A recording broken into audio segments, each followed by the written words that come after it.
get them. Hey everyone, welcome back to the Nintendo Prime Podcast, episode 61. I am your host, as always, Nathaniel Rumpfeljans, Mr. Nintendo Prime. Across the table from me is the co-host, as always, Eric Moore. How's it going, bud? Good. How's it going, everybody? And then behind us on the screen, we got some new faces at the channel.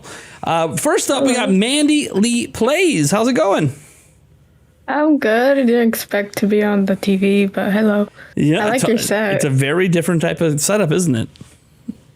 Yep. Well, yeah. Hi, I'm Mandy from MandyLeePlays, and nice to meet you guys. If you guys know me, say hi. I know some of you in the chat. There you go. So got some MandyLeePlay fans in the chat. And then on the bottom of the screen, we have Unhelpful Yoda, a.k.a. Justin. How's it going, buddy? Good. How are you? I am really good. And then to the top right, the sexiest man in Florida, Mr. Mike Odyssey. How's it going, bud? Going good, dude. I mean, there are. I mean, I'm not gonna say that there are 60 man in Florida. That makes me sound weird. well, I live in Florida. I'll just take it. Hello, Floridian. But yeah, I mean, doing good. I mean, been a crazy day, but yeah, I made it. I completely forgot today was a podcast again, but you know, I swear you forget it every time. Yeah. I will literally be talking during the day on Wednesday, and you won't even mention the podcast, and then you'll show up 10 minutes late. Yeah, man. But Nate is so faithful to send the Discord thingy when I see a little alert. Oh wait, yeah, today is a podcast. Okay, so I was making it, so I'm good. Whoops, forgot about that. No, podcast. Oh man. Well, I'm glad to have all you guys here. It's awesome. Thank you, by the way. Big shout out to MandyLeePlays and Unhelpful Yoda stepping up today. We had other plans for this show, and you know, the best laid plans just fall apart. That's just the way. That's kind of like a tradition at my channel. No matter how many guests I plan, and no matter how many people commit, you know what? In the end, I'm just gonna start planning out 10 guests a week, and if they all show up, sweet. But I'll just plan on 8 of them canceling, and then we'll be good. Yeah, we got 5 today, so that's good, man. Yeah, well, there was at one point 7 committed to today. 7, and then they all canceled. And then these were new additions, but that is all righty. And I know in particular for Mandy, you have several advocates in my community because they've been begging me to get you on a podcast for like a year. Yeah. It's been like a year. Yeah. I was like, you guys, I don't know. But I'm here finally, so. So there we go. Yay. Yeah. All right. Well, let's get to how we start off every single podcast, and that is with what have we been playing lately?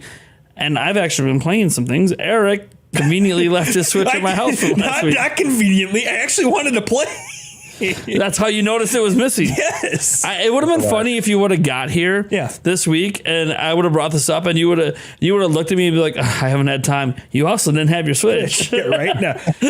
Yeah. No, I wanted to play. I just didn't have my Switch. It was here. So we'll just skip past Eric because he didn't play anything. Was that Mike? Well, we gotta ask you what do you have been playing if you had your Switch? I was actually thinking about playing some Turtles. Getting into TMNT, Shredder's Revenge. Yeah, heck yeah, That game is fun. dude. It might be one of the best beat 'em ups ever. That's how good it is. That's how good it is. All right, so let's go to Justin. Justin, buddy, what have you been playing lately? I haven't played a whole lot this week. I've been busy at work. But I finished Yakuza 3 like last weekend. Nice. The first time. Oh, wow. Cool. I'm on the second one. So what are your opinions about the game now that you finished it? What are you left with like feeling about it? It was okay. I kind of like Zero better. It's been getting worse as I go through the series. Not bad, but like I think starting at Zero and playing the 2 Kiwami games might have been a mistake because it just the PS3 versions aren't as good as the remakes in Zero. But they're still good games. Like they're all fun RPGs. So interesting. All right, Mandy, what have you been playing lately? I've been playing Fire Emblem Three Hopes. I'm on my second route. And some Xenoblade Chronicles 3 on the side, until I finish, Three Hopes. So yeah, that's about it. Nothing too crazy. Nothing too crazy. Mike, what have you been playing lately? Well, Xenoblade Chronicles 3, which by the way, super awesome. Yeah. Awesome. Just a little pitch in. Harry McIntyre, Nintendo podcast. Yeah. This is Topic Podcast, episode 3. Harry McIntyre, the voice of Noah from Xenoblade. Woo! Coming up in the. I'm excited for your podcast, man. Oh man. Yeah. So I've been playing that Xenoblade Chronicles 3, just getting ready for the for the podcast, just like kind of get through it really quick so that I can talk about it. But I've also been playing Fall Guys. I rage quit on Nate's live. Okay, I rage quit. He did. For the first time. I played like 3 games, and then like the very first game, I was like the very first one out, and then just watching all the way through. And I don't think I ever got past stage 1 on any of them. Oof, that's rough. None. Like stage 1 on any of them. I'm like, what the heck? I'm better than this. Well, apparently you're not. Yeah. My alter ego is Simply the Best.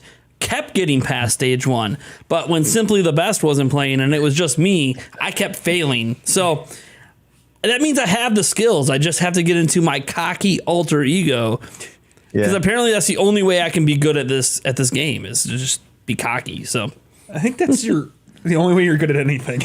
Oh, It's if you just cocky. You know what? You. All right. I pre-ordered the Sega Master System. Is it 2? Okay. Yeah. The second one coming out. Yep. Yeah, I want to get it just so I can emulate it, so I can just erase stuff and then add more stuff. Because I heard that the hardware on that console is good for emulation. So looking forward to that. Nice. So I've been playing some games. Let's see here. We'll start with the ones that nobody cares about, and I play it every week. Madden 23. I won 2 league games 23. So far, or 22. Well, it will be 23 in 3 weeks, but yeah. Anyways, won 2 of my league games, so that was cool. And then let me see, Xenoblade Chronicles 3. I'm about 11 to 12 hours into it. I know many of you are much deeper in. Gotta remember, kids, jobs, other things going on. But I am loving Xenoblade Chronicles 3 to the point that I probably am going to beat at least the main story. And for me to say that about a JRPG is a huge deal. Not because I don't love JRPGs, but because I haven't spent enough time to beat a JRPG besides Octopath Traveler since, I guess, Xenoblade 1. I beat that one. Xenoblade 2, I didn't get that far into. Haven't fully completed a Final Fantasy or pretty much any other JRPG in forever.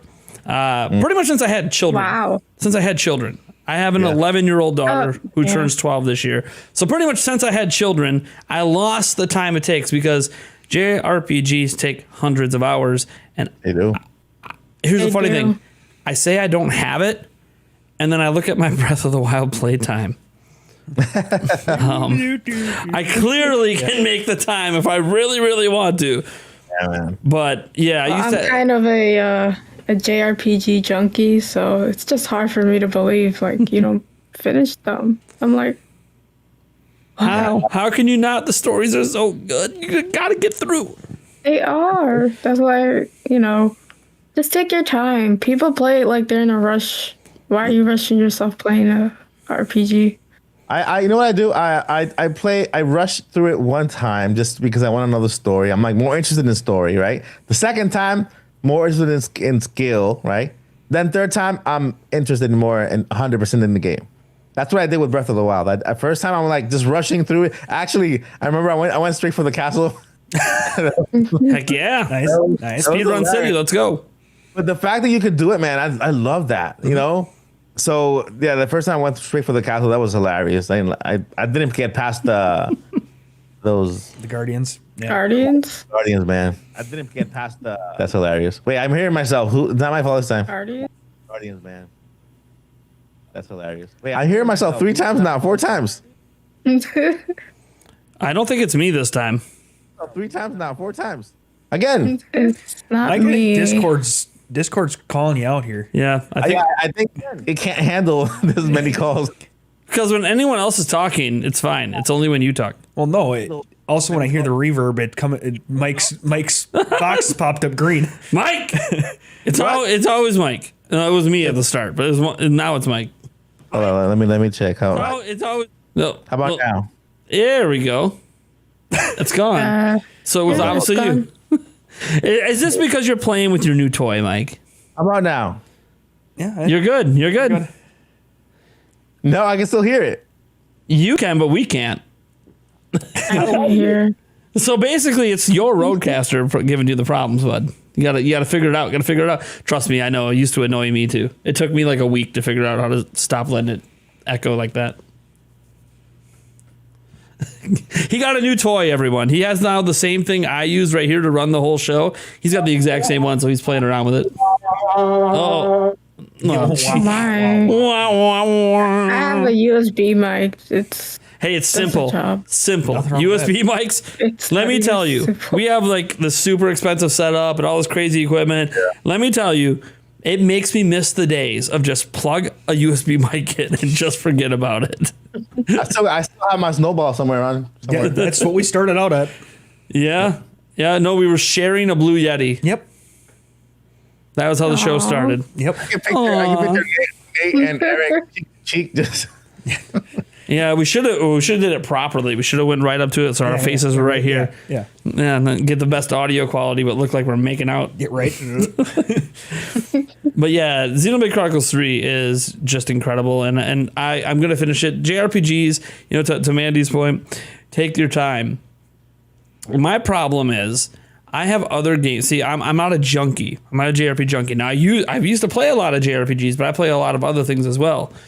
Here's the problem.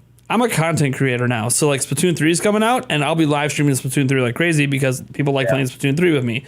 We got Pokemon coming out later this year. And hey, at a Nintendo channel, Pokemon happens to be kind of a bigger deal than Xenoblade, unfortunately. And played 10 games at once. Bayonetta 3 as well. So like there's always games coming at this point, which is awesome, but it also means that, well, I'm trying to stay current on the news and current on the games and the opinions. I'm never, if it's not a Zelda game, because Zelda's my jam. If it ain't Zelda, I can't guarantee that I will dedicate enough time to beat it. But I will tell you this, I've already made an internal pledge that Xenoblade Chronicles 3 will be beat by the end of this month. So August is the month I got the time. There's nothing else happening that I'm going to be playing this month but this and Madden. So this is now. Plus, Yulia bought me Live Alive. Nice. So now I feel like I'm obligated to beat that too. So I got to somehow beat. I got to beat both of them this month. So it's Live a Live. Live a Live, Live Alive, Live a Life. I don't know. I like it. Live I'm alive or something. I hate the English language when same words are spelled the same differently. Live a live. Live a live. Live a live or live alive or stay alive. I don't know. Stay alive. Stay alive. Anyways, there we go. So yeah, Xenoblade Chronicles 3, we're playing a lot of that. When I'm done with that, that's when I'm going to boot up Live a Live, Live Alive, Live a Life. I don't know, but I'm going to play it. Maybe the voice acting in it will correct it for me and tell me the right name. People have been saying it's really good. I don't have it personally, not yet at least, but I've heard good things. Yeah, I didn't play the original because it only released in Japan. So apparently, according to Google, it sounds like Live Alive. But it makes the way that it's Google. Fine. Let's Google. Google. All right. So that is what I've been playing there. I also, for those that weren't here last night, I played Fall Guys for the very, very first time. I did it on live stream. We had like 40 of you guys playing with us. It was sweet. And I wasn't doing very good, but I will say I was having fun, and that is what matters. Yeah. That's what matters most to me. See, Mike rage quit. No, I didn't. I just pretended. But I didn't know rage quit over here. Fun. I was having too much fun. It was fun. Yeah, because I play Mario Party with my friends, and I lose all the time, but I always have fun. Yeah. But I keep losing still, so I don't understand. But yeah, It's all about I having know fun. the feeling. It's all about having fun. So As long as you're having fun. Next time we do it, we got to do a play-by-play because it'll be fun with the play-by-play. Having two people, like two casters, and just watching the game and do a play-by-play because a lot of crazy stuff happening. I was like kind of switching cameras, and it was just hilarious what everybody was doing at the same time. Dude, I remember when I had the camera on the person on the final one. He was at the very, very top, and everyone was way below him. And I'm sitting there, I'm like, well, I know who's going to win this match. Literally 2 jumps later, he falls straight down and past everyone. And I'm like, well, that's what you get for me calling you the winner before it happened, I guess. Yeah. Don't ever have me on your side because it's a guaranteed L, apparently. That's hilarious. Anyways, so yeah, that was a big thing that we did yesterday. So yeah, it's obviously going to be a lot of Xenoblade Chronicles 3. Hopefully one of these weeks I'll be able to report, hey, I beat the game, and then I can give you some thoughts, try to give you some non-spoilery thoughts on it. The only thoughts I have on it right now is it's very, very good. Mm-hmm. But I mean, I don't even know that I've left the tutorial. I forgot a game I'm playing. Monster Hunter Rise, the expansion. Sunbreak. Yes. Nice. How is it? It is it's fun. It's like it's very an extended Sunbreaky version. Yeah, it's the extended version of the original Rise. So it's Sunbreaky. Yeah, I mean, some of the monsters have a change. There's new monsters too, old monsters. So, well, right. You know, I like it. Well, that's all that matters is that you're liking it. I played Monster Hunter Rise. Mm-hmm. It's just, I don't know. I've never been able to get into Monster Hunter, but I tried it. I bought it. Yeah, I got it. Once you get into it, it's good. Yeah, but it sounds okay. So here's why I think it's just a mental block that's not letting me get into it. See, I used to be an MMO addict, straight up. Mm-hmm. Sorry. So anytime I'm playing an RPG that has online multiplayer that is seemingly an endless experience, I'm afraid to let myself get into it because I don't know what'll happen to my life, my YouTube channel, my family. Next thing you know, I'm out on the street by myself. Yeah, with your phone playing on with my phone, it's a hotspot in my Switch to play Monster Hunter Rise. Your Android phone, no way to track anybody on any of your positions. Here it is. Mike, you realize that doesn't sound good, right? People, there's no way to track anybody. People don't usually want to be tracked, Mike. Right. Just so you're aware. Normally, you don't want to be tracked. As in any of your possessions. Anyways, I still can. I still have an iPad. I'm not completely out of Apple. I still have Apple AirTags. I got to be able to track them. Anyways, by the way, there are tracking things, Mike. You just have to. There's ways to track things like if I don't know where my backpack is, there's things you can buy and you can track them with any phone. Oh yeah, for sure. There's those little tiles. Those little tiles. They're called Tiles, actually. That's the brand, right? Tiles. No, that's one of them. Yeah, there's a whole bunch of them now. But yeah, that's one of them. The tiles. The only thing I will say about see, I don't like the tile ones, but there are ones that are literally credit card size you can slide in your wallet. Oh yeah, sure. Those ones are nice. I wish Apple wasn't just round circles, but sometimes they're a little bit thick. But whatever. Got a problem with squares? What? Yeah, you got a problem with circles? Well, the fact that I can't put it in my new wallet is a problem. Yes. Oh well, you can put circles in your wallet. Why not? It's too thick. Are we talking about? Really? Okay. Okay. I use the Ridge wallet, right? The circle. Yeah. It ain't gonna fit. Yeah. So it doesn't work. So yes, my wallet tracker is still tracking my Zelda wallet that's sitting right here. Okay. But yeah. No. Anyways, no. I have nothing against Apple products. Yeah. For those who know, there was a big switch this week. We switched over to Android, so I could have more YouTube functionality on the go. And it's weird because all the YouTube apps are entirely different. And by the way, everyone that's been telling me about the gray names in the chat, I get it. It's Android. Mm-hmm. Yeah. It's Android. Android, your names are gray instead of green if you remember. Why? I don't know. That's a decision YouTube did. They obviously could edit the code and change that. But so I got a confession. Yeah. You got an Okay, I Android gotta phone? confess today. Oh, And hold on. Do I have to? I'm gonna mute my mic for this confession. I don't want to laugh. YouTube, I can blame YouTube for it. Okay, I really blame YouTube because this is the first time in my life I'm doing this. I'm not getting rid of my iPhone. Okay, but I did add a second line to my plan. Did you you activated your Android? I got the Pixel 6 Pro, Okay. Yeah, it's not a bad one. and I'm like, yeah, that's pure Android, right? But like they call Yes. it vanilla. Yes. So I'm like, you know what? If I'm gonna have an Android phone, then I'm gonna go vanilla. I'm not gonna have anything on top of it. So Sure. Yeah, you're gonna go. Yeah. You're gonna go with Google. yeah, I got the Pixel phone. I only got it for YouTube so that I can use the thing. Yeah, like the one feature we get, but there's a few other things too that work a little better on it now that I've been using it for. You bought a phone just for one feature? Yeah, for that feature that I'm pretty sure is coming to Android. I was gonna get a second line anyway, like another additional line to have it for business, but I just decided to do it now. Yeah, like technically I want two lines. Like I want I want an iPhone or an Android, and I want two different lines because I do want a business line separate from my personal. Yeah. Because I would like to be able to hand like every time I'm doing these meetings with people, we're always like, oh yeah, can you give me your phone number? I'm like, I'd rather not.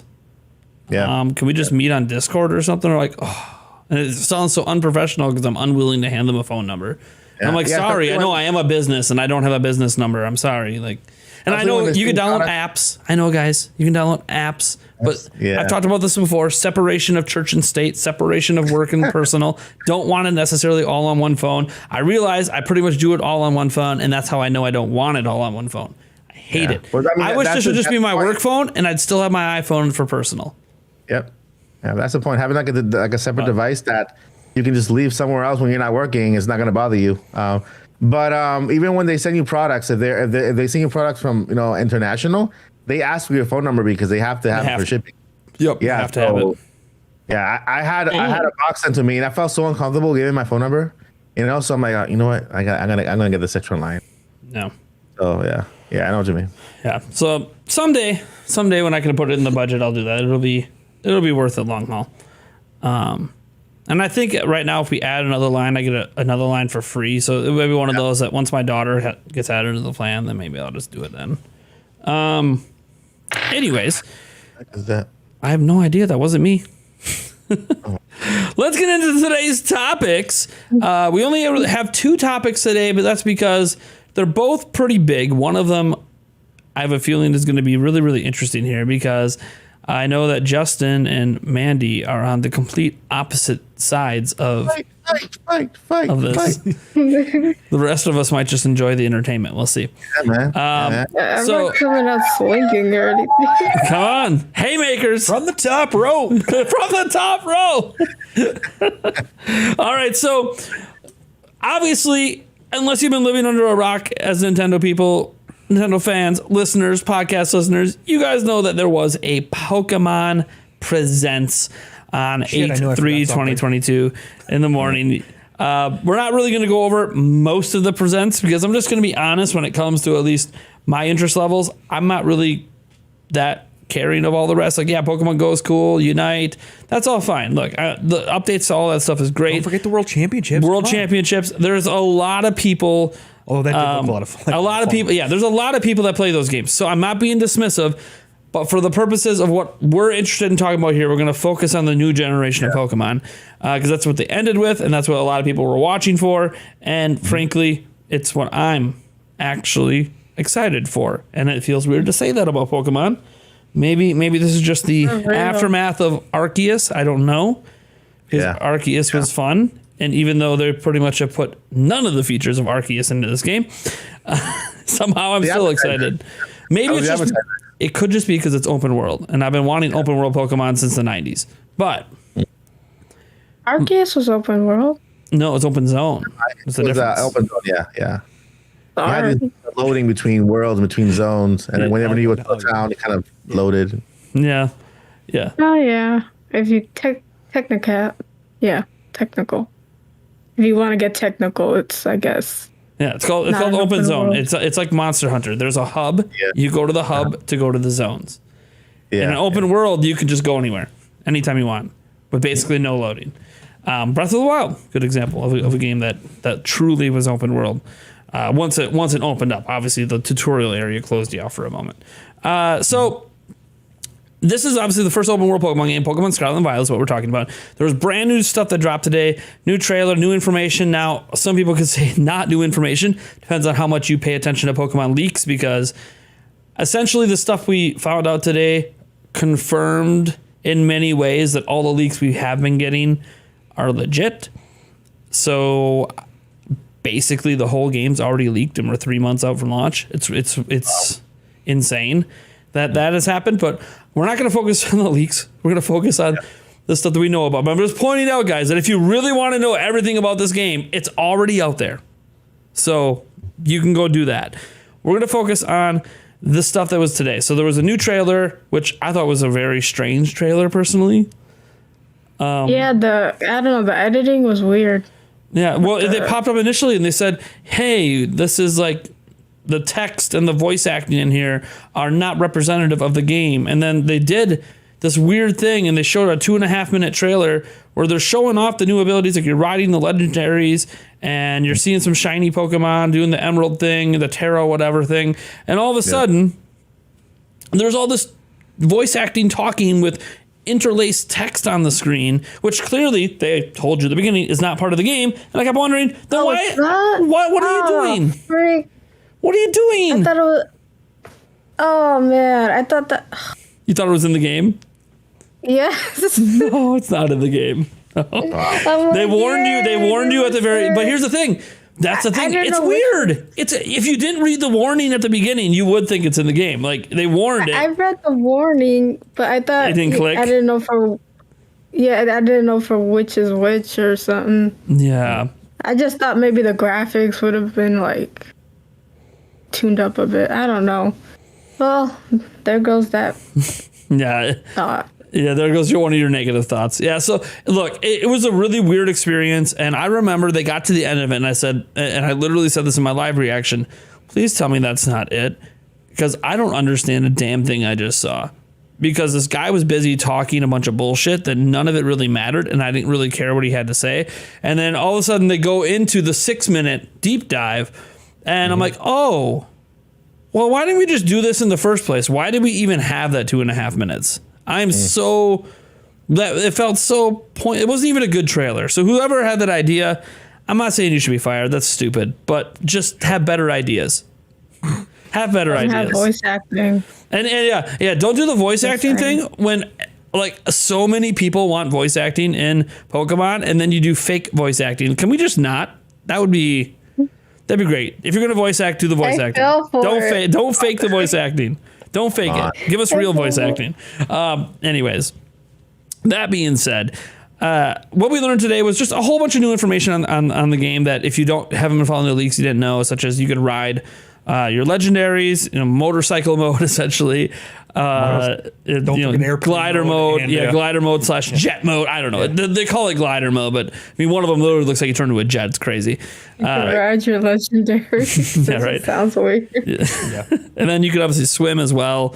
So climb mountains. You can climb mountainsides, which some of the stuff we saw in Legends Arceus and some of the stuff in general we've seen in prior Pokemon games. Vehicle. Yeah, literal all-terrain vehicle. So it's pretty cool. There's not really a ton of variation between the two legendaries, how it does it. One will spin the wheels, one will use its legs. Even though it looks like it has 2 wheels to spin, it doesn't. So whatever. I guess they just wanted to differentiate it. So that was one of the big things they showed. They also showed off the new, Terra something. What the heck is that thing called? Any of you guys got it on top of your head? Terraria? Terruru? Is it a Pokemon? No, there are abilities. It's an ability. Oh, the crystal stuff? Yes. That is one thing I forgot to put in the notes. That is one of my concerns because it's like, what does it do different? I mean, how does it tie in? It just feels like it doesn't belong. It belongs more in like Brilliant Diamond and Shining Pearl maybe, but like. Okay, so. Crystal is like.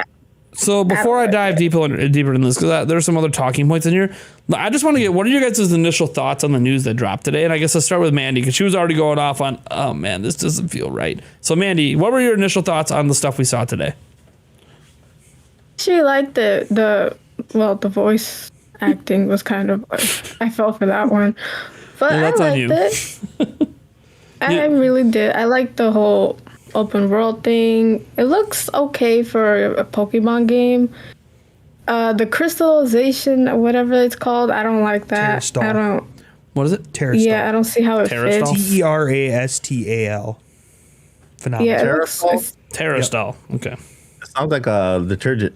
I think I called it terrestrial at one point in one of my video today. Yeah. They used like 7 different spellings of it on their official website. It was weird. Anyways, go on. Yeah, so I didn't like it. I thought it was like, if you're gonna go for a gimmick, I thought they were gonna go for something more, I don't know, ambitious or something.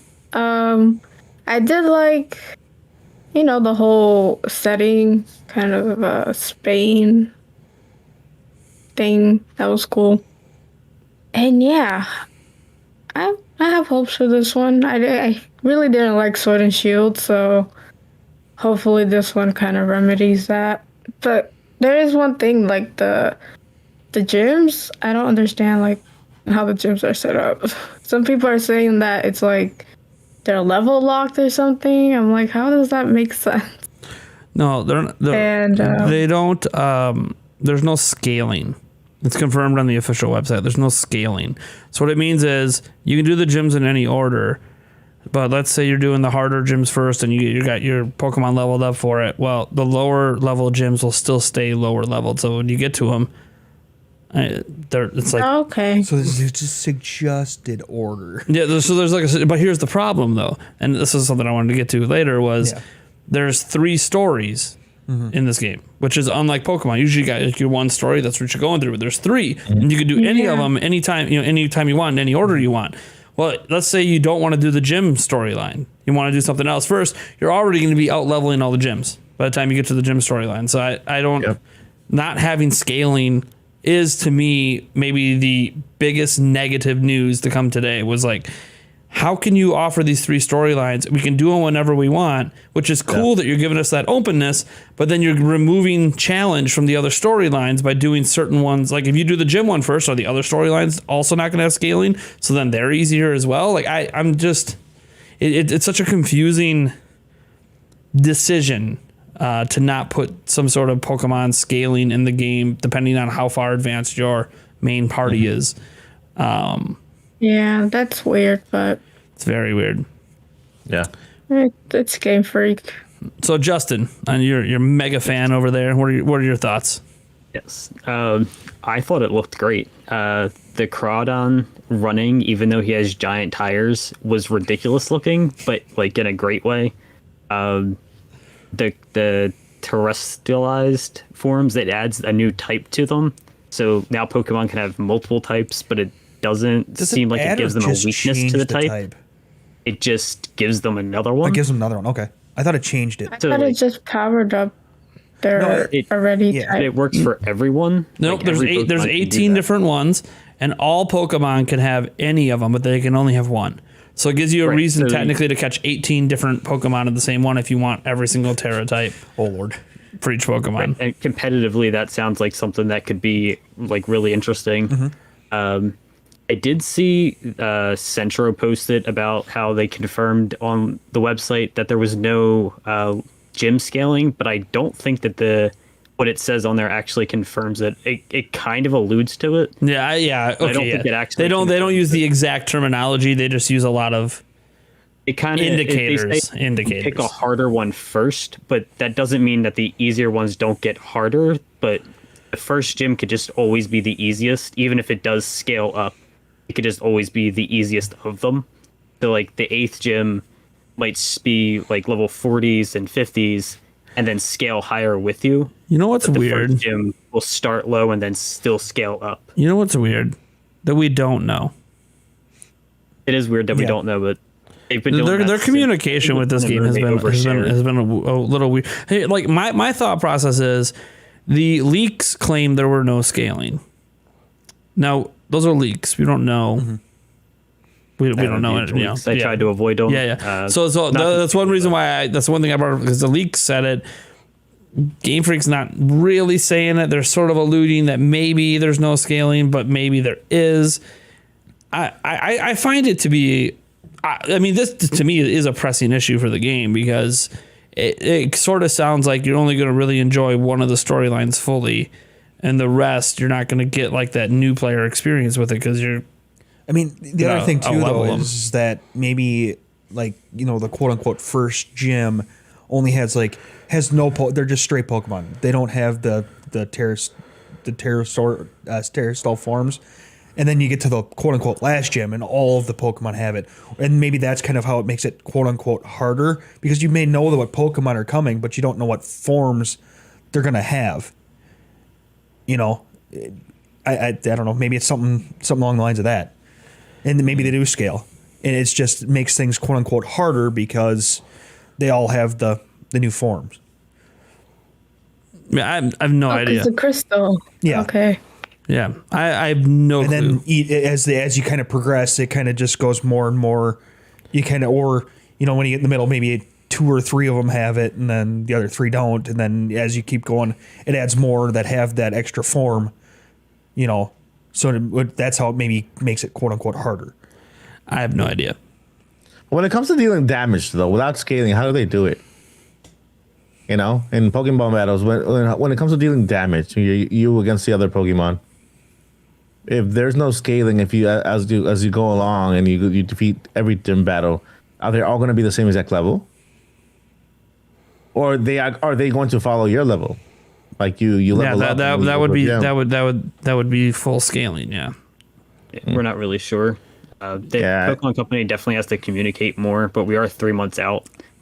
They overshared a lot with with Sun and Moon, and since then they've kind of scaled back on how much they share prior to release. Like Sword and Shield didn't have anywhere near the run up that Sun and Moon did. Sun and Moon, you basically knew the whole game before it came out. Sword and Shield left a lot to be found, and I think they're sticking with that plan again, where there's going to be a lot to figure out when you get the game, because like the Sun and Moon lead up, it didn't get good reception online, and neither did the games, so that might be an issue itself. But yeah, so it makes it feel like they weren't planning on giving us information, like really deep information when it comes to this game, and they really wanted to announce what they announced at the beginning, the events, you know, and the updates for the Pokemon, the apps and all this stuff, and then they, just to keep everybody happy, okay, yeah, we'll throw in some details of Pokemon Scarlet and Violet. You know what I mean? That, to me, that's how it felt when I was watching it. Everything at the beginning was getting bigger and bigger and bigger, and then I felt like it went like that. You know what I mean? Like everything we got in the last, I would say 5 to 6 minutes could have been just given to us in the trailer, or they could have made it something closer to the event. Dedicate Pokemon Presents just to Pokemon Scarlet and Violet, because it is that big of a game. This is basically the game of the year when it comes to like the closing the year. You know, that was Breath of the Wild, but Breath of the Wild was delayed, so we got Pokemon Scarlet and Violet to fill in that void. Big shoes to fill. But you know, that's how I felt. I feel like maybe they just weren't planning on giving us information on Pokemon Violet and Scarlet. They just wanted to introduce the things that they introduced in the beginning with the event and the updates for the apps. And then just, you know, that's what they did. Okay, Pokemon Presents, here you go. 20 minutes. You know, and I think that we're still getting another one dedicated to Pokemon Violet and Scarlet, because I wanted to see some gameplay. I wanted to see some action, some open world action there. I wanted to see somebody climbing, somebody going into a town, somebody getting out of the town. You know, that the fluidity of an open world. I wanted to see some real, you know, like a live gameplay battle, somebody playing it, explaining it, you know, like a real presentation. And I don't feel like I got that from this. I think this has been a problem with the marketing for this game the whole time. Everything sounds exciting, and they're telling us about all these little things and barely showing them off. As an example, today's actually the day that gyms were even confirmed. Mm-hmm. and think about how they like announced 3 months. and think about how they announced it. Do you know what the purpose of gyms are in this game? Oh, because you got to go off and you do this thing in some Champion League thing. What are you talking about? Oh, and there's 3 total stories. Okay, so now there's 3 different stories. Pokemon's never done this before. What the hell are we even talking? Oh, just tell us all this stuff and give us no information on it. And I know there's 3 months. Mm-hmm. I know there's 3 months, but they did this when they said, "Oh, fully open world," and then they told us a few things, but they didn't show us a few things. Oh, there's full multiplayer. What's the limitations of it? What can you do? Can you complete one of these stories? There's no information on it. Like, there's so many questions left, which is good because it does make you want more trailers and more information. And yes, they could have a lot to share. And to Justin's point, they overshare with Sun and Moon, and that happens, and you can be a little scared, I guess, of that. But Sun and Moon also ended up being extremely well received, despite the oversharing. So the oversharing didn't hurt the end product reception.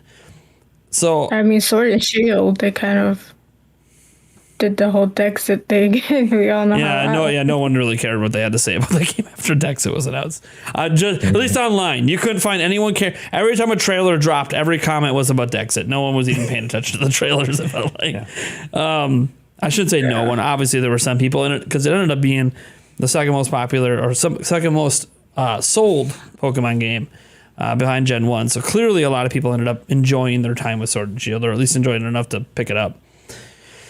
I enjoyed it enough to finish it. Yeah, I just care about Lechonk. I don't care about anything else. As long as I get. Lechonk's in my party all the way to the end. Dude, Lechonk That's for all I life. get. He's in my party all the way to the end. I'm not even sure if I want him to evolve. Just leave him as Lechonk. Yeah, they should just call the game Pokemon Lechonk. Right? There should be a third. We had Pokemon Yellow edition back in the day. We should get Lechonk edition. Lechonk edition. They're gonna just change the whole name from Pokemon to Pokechonk. Pokechonk. Pokechonk. Oh, Lechonk, I love his design. Okay. So Justin, his tears are gold or something. So Justin, what else did you have to think about the stuff today? I know you kind of got cut off there by the sidebars.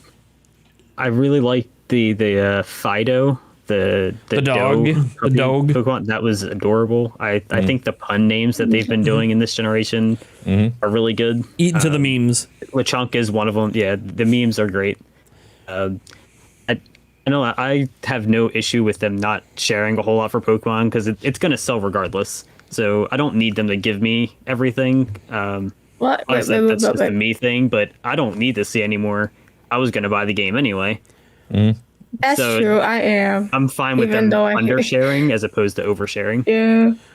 So there is. It would be nice to see how it performs and stuff, though. Yeah.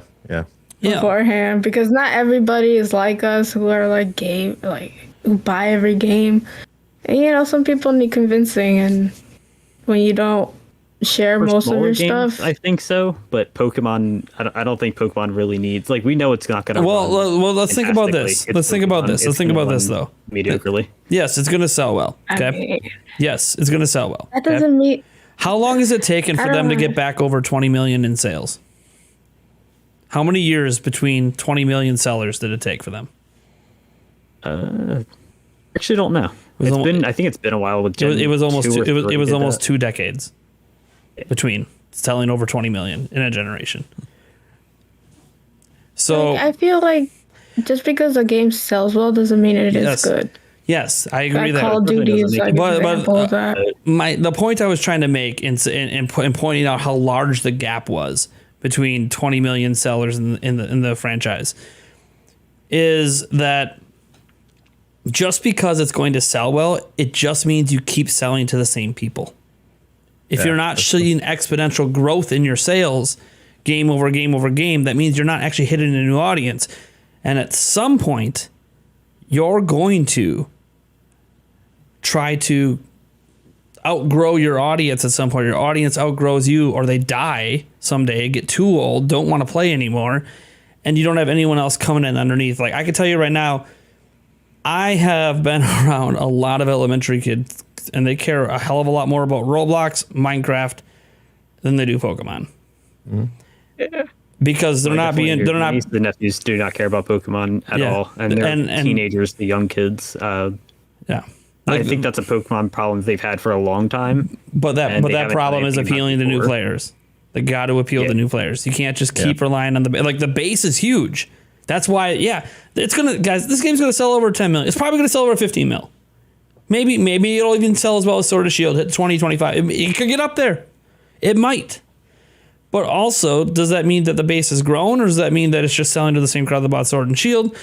And also, there's a lot of people, by the way, that I will say trying to get old audience back into it. Like a lot of fans that have left Pokemon over the years that maybe got interested, and I'm one of them, got interested in Arceus. Like, oh, Arceus was cool. It's sort of open world. These new mechanics. Kind of interested. What's this going to be like in a real mainline game? And now we have an open world mainline game coming.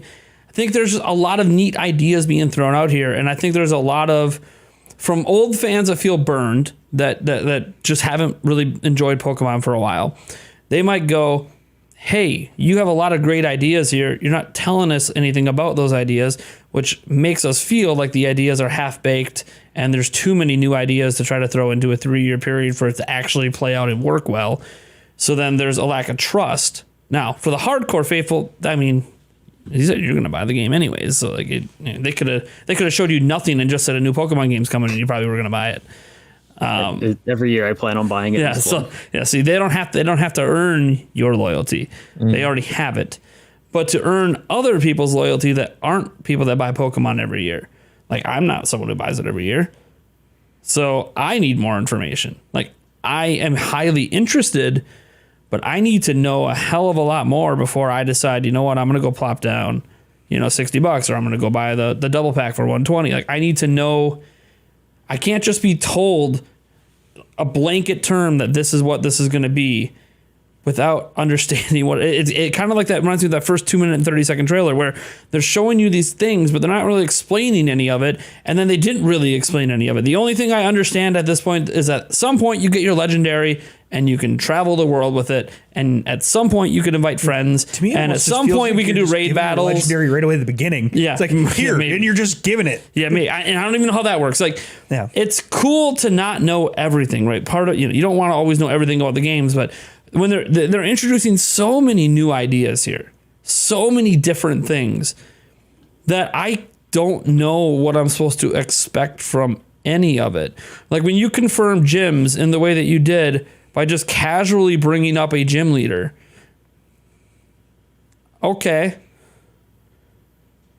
And what kind is this? Is this like traditional gyms? And if I'm someone who's never played Pokemon, what the hell is a gym leader? It's very much maybe the way they were catering this was maybe to current big fans of the franchise. Like, hey, our big fans know it. They're going to be super excited by this stuff. To everyone else, you'll find out later. I think that's what they rely on a lot for their marketing, though, is like they cater to the hardcore audience for it, and then they expect them to hype up the game online and everything else and for it to spread word of mouth that way. They've never really done a whole lot of like in-depth marketing, except again with the exception of Sun and Moon. They didn't do a whole lot before that, and they haven't done a whole lot since. Sun and Moon is the exception to that. They are not good at marketing, and that is a problem that they have. But I think as someone who does buy a lot of Pokemon, I've just grown accustomed to that problem where I know they're not going to do a lot. Kind of like with Zelda, how it gets delayed. Like the hardcore fans know it's going to get delayed. It's always going to get delayed, and we don't complain about it because we know it. But the I still complain. I still complain. I don't know what you're talking about. I still Zelda's complain. different because like Zelda has quality to their game. Shots fired! Shots fired! Hold on. The casual audience will still complain about the delays no matter what. Whereas I didn't complain. People who like are hardcore into Zelda or just Nintendo in general are like, yeah, it's Zelda. It was going to get delayed. It's always going to get delayed. No Zelda game comes out without 3 or 4 delays. So it's less concerning. And it's the same thing with Pokemon.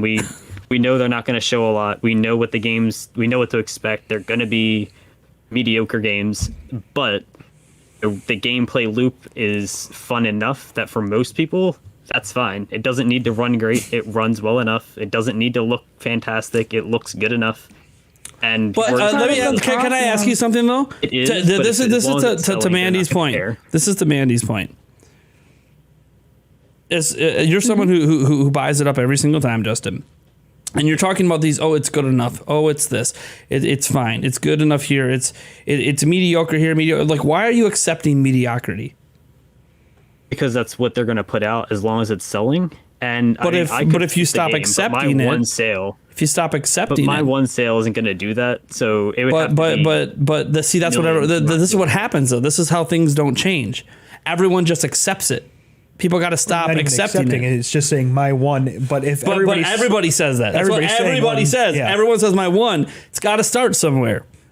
and if It does, everybody but does say one, it's kind of like that's a great idea, but in reality, we know the game's going to sell millions. And like, am I going to miss the game personally? Like, I'm not going to miss the game. I don't care that much. It's a video game. It's not my life. As long as it's fun enough to play, I'm usually happy with it. But I'm a very easy person to satisfy when it comes to games. Sure. It doesn't mean the masses are, but most people do just buy them. And that's probably the big Parents difference buy them between for the their Zelda kids. fan base and the Pokemon fan base. Is if a mediocre Zelda game comes out, we just don't buy it. That's not true. People bought Wind Waker. Sure. What? Sure. shots fired in the other direction. Sure, it's okay. That's fine. You want to trash Wind Waker? Hey, you want to trash Wind Waker? Be my guest. What? But here's the thing: if you look at the Don't be sales my of Zelda guest. games, all the Zelda games that are rated the lowest also have poor sales because they don't just lap up every Zelda game. Now I buy every Zelda game because I'm that super hardcore, but that hardcore audience of Zelda is only like 4 million people. If you want to hit on that bigger audience where Zelda gets to 8 million or 25 million, like Breath of the Wild, you can't release a mediocre Zelda game. Mediocre Zelda games don't sell well. Skyward Sword, they've now tried selling Skyward Sword twice, and they can't get it to cross 4 million in sales. They've tried twice now. A lot So of the Zelda games that don't sell though are also on the worst selling Nintendo consoles, like the Wii and GameCube. Switch? The Wii sold really well. but Wii and the Switch? The Wii sold really well, but its software did not sell super well. A lot of people bought Wii's and then didn't buy anything else. They bought the Wii and got Wii Sports, maybe Wii Play, and that was it. oh my god, do you even know the top? Do you even know the top 20 software sales on there? Holy crap! You said did not sell well. Software did not sell well. Over the all, software did not sell that great on the Wii. Oh my! And Twilight Princess and Wind Twilight Waker came Princess back was on the Wii U. best-selling Zelda game of all time at the time because of Wii. It was the best-selling my- Zelda ever. That was when Wii launched, though. So, Breath of the Wild was when Switch launched. What's your point? Does it sales not count? No, it counts, but it didn't sell on the Wii U. Just like it didn't sell on the game. Just like The Wii U didn't sell. right. The Wii U So- didn't sell. You can't talk about the Okay, Wii U. The Wii U let didn't me, sell. Let me go ahead and jump in here. Let me go. I love this. I love this though. Shots are getting fired. I love it. But let me jump in here with some facts, though. Okay, so let's talk about the Wii. The hardware is sold 101 million. Software 921 million. 9 to 1 Hardware, attach ratio. 921 million, basically 921 million. All right, the Switch has only sold to date 863 million. So far, software sales, they were not all Pokemon games. They were not all Zelda games. There a large variety of games that were sold on the Switch and on the Wii. Yep, 9 to 1 and attach rate. And so far, the Switch, okay, it's 101 million units sold, which, by the way, the Wii only sold 111 million. 101 million. They updated today. It's 111 million. 111. Okay, so 111 million to 101 from the Wii. It still has not outsold the Wii in software. So when it comes to games, the Wii was more popular, of course, when it comes to games than the Switch is. I mean, the Switch is a current thing. That's what we're talking about. That's what we're more Switch excited will end about. up moving. Switch is on pace to be Nintendo's first billion software selling thing, but it's also going to be selling 140, 150 million units to get there. So compared to But the yeah, Wii. the Wii itself, the Wii sold pretty well. I mean, hardware and software as well. Like just looking in the top 10 selling games on Wii, let's say you want to set aside the family games for some reason because apparently Wii Sports Resort, Wii Play, Wii Fit don't count. Fine. Oh no, I'm not setting them aside. I'm just saying they're not like that. A lot of people bought that kind of stuff over like Metroid Primes and Metroid's not popular, dude. Metroid's never been popular. ever on any system. It's never been a big seller. It's so Metroid Prime 3 sold less than 1 and 2, if I'm not mistaken. Yes, you are correct. And 2 sold less than 1, and 3 sold less than 2. It's a pattern with Metroid. Metroid struggles to sell 2 million. So you're referencing an IP that already doesn't sell very well. How about Mario Kart? Almost 40 million sold on Wii. I don't know. That sounds pretty good. That's the second best selling game on Wii. Let's see. How about New Super Mario Brothers? 30 million on Wii. That's at number 4. Super Smash Bros. Brawl was the best selling fighting game of all time until Ultimate came out. That's at number 8. Number 9, Mario Galaxy. 13 million. That was the best selling 3D Mario game of all time until Odyssey came out. So I'm really confused. Like, even Twilight Princess sold 7.5 million. That's the number 13 on the list. So Mario Galaxy 2 is at number 14. Donkey Kong Country Returns ended up selling like 7 million on the system. Like, I'm really confused when we act like nobody bought anything on a system that has a 9-to-1 attach rate. Doesn't make sense to me. Like, the numbers don't agree. Now, you could argue, yes, you see something like Wii Sports, 82 million. Well, we all know it was the pack-in. If they would have packed in 1-2 Switch with they would have the same numbers. They would have packed in 1-2 Switch, but Switch just doesn't have a packing game. So even if we want to set aside Wii Sports, well, Wii Sports Resort wasn't a packing game. And that's at number 3 at 33 million. And now we just got Nintendo Switch Sports. So we can't argue that's not an ongoing IP. They just released that and it sold like 5.5. I'm trying to remember what the launch numbers were. Maybe it was 4.5.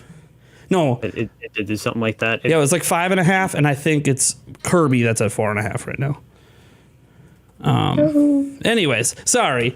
Just that you kind of triggered me a little bit when you're like, nothing sold on Wii. I'm like, what are you talking about? It's Nintendo's best-selling platform of all time, software-wise. I'm confused. A lot of the later stuff just doesn't seem to have sold as well. Maybe I'm wrong on the numbers. I probably am. I'm not. Well, that's by the way, that's true on things that release late in the platform's life. Always doesn't sell. Didn't.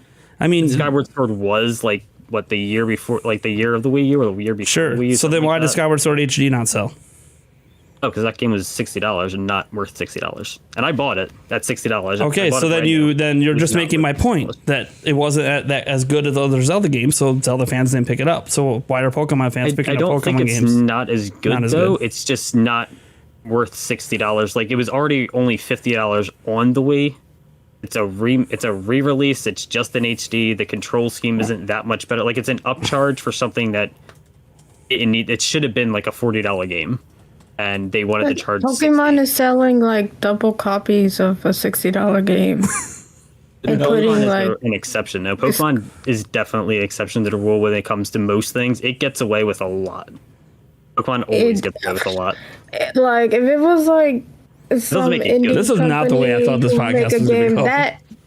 All that stuff won't fly for any reviewer or something.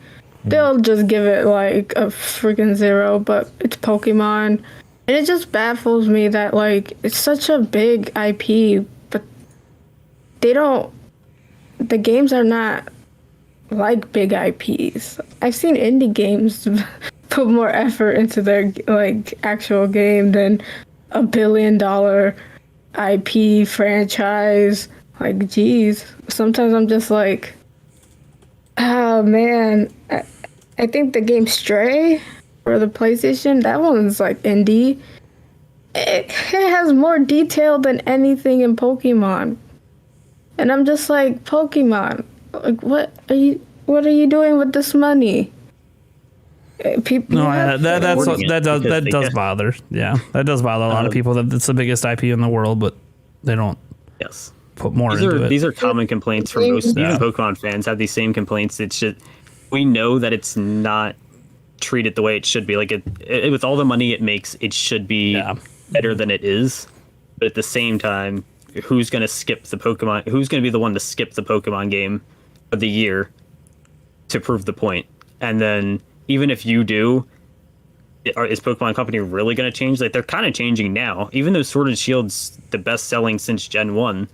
They still radically. Legends Arceus was massively different. Yeah. This is going to be massively different. It's because they are moving in a different direction. They want. So this is just based on some interviews I was watching around Arceus timing, and we'll get our interviews for this game as well after it comes out. So it sounded a lot like Game Freak and even the Pokemon Company saw what happened with Breath of the Wild. Already super successful franchise in Zelda. Not relative to Pokemon, sells about half of what Pokemon does normally, but still relatively long-term successful franchise. Totally did everything, flipped the table, did something completely drastically different they haven't really done since the very first game. And all of a sudden, boom, it's hitting sales numbers that are just unheard of for Zelda. I don't know if Zelda will ever have another 25 million selling game. It's insane. And Pokemon Company goes,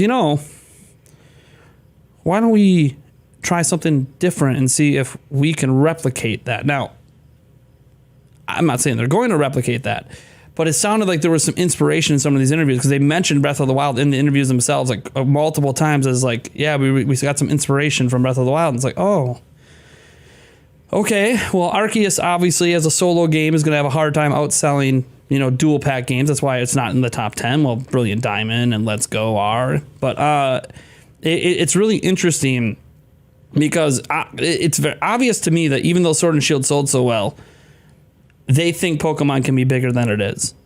And so they want to do something new and fresh. And I think that that's admirable. And I like I like a lot of the things that they're actually showing for this game. I've liked almost every single feature they have mentioned for this game. I've been stupidly excited about because I'm like, yes, multiplayer with friends. And it's not just raid battles. We could traverse the world together, go into towns together. Yes. I love that. It's fully open world. We can enter towns from any angle. The only thing I didn't like is that, they didn't bring in some of the Arceus catch mechanics. I wish some of it would have been brought in mixed with the traditional, but whatever. Maybe that'll happen down the line at some point after all these games are being developed at like the same time. So, it'll probably have to wait for the next one before you see a merging of ideas. But it's interesting looking at it and going, that's all cool. And I'm not even going to sit there and bash the visuals because at this point, Pokemon visuals are Pokemon visuals. You're basically going to get 3DS visuals in HD, and that's just what it's going to be. I know that feels like an insult to some people. I'm not trying to insult it. That's just, it doesn't feel like these mobile handheld developers have really gone into what that art direction. It's not even the art direction. It's even things like I'm watching a battle and I'm looking at the ground and the ground texture. It's something from the N64. Like it doesn't make any sense to still see that on Switch, but I'm not going to bash the visuals too much. I went hard into them on Sword and Shield. I'm going to leave it alone. At this point, Pokemon is what it is, and I can leave it alone because you know what? The visuals were probably even worse in Legends Arceus, and I ended up liking the game. Yeah. I ended up liking the game. Yeah, I liked it too. So the visuals clearly are not going to stop me from playing Pokemon, even though I wish they were better. What I don't like, though, and this has been something I didn't complain about on 3DS, but it has irked me a little bit on some of the games, and not all the games. That like Brilliant Diamond and Shining Pearl didn't have this problem, but I also just didn't like those games. It is some of the frame rate drops that we're seeing in these trailers, and I know we're 3 months out, guys. I know. But some of the frame rate drops look pretty extreme. I don't know how extreme yet because I don't have it. I'm not counting all the frames on a trailer. That's like a stupid way to really find out exact information anyways. I'll wait till Digital Foundry does their thing. But it feels weird to me to see such frame rate drops with a game that doesn't look as visually impressive as games that run at lock 60 on Switch. And that's like the only thing technically that bothers me. Otherwise, it's just the lack of information on all these new ideas. I'm glad they have a bunch of new ideas, but I just don't know anything about them. I don't know what I'm supposed to be excited about. Like, so we can now do this transformation and turn them into these weird... I don't know that I like the look of the crystallization of them, but that's a personal preference.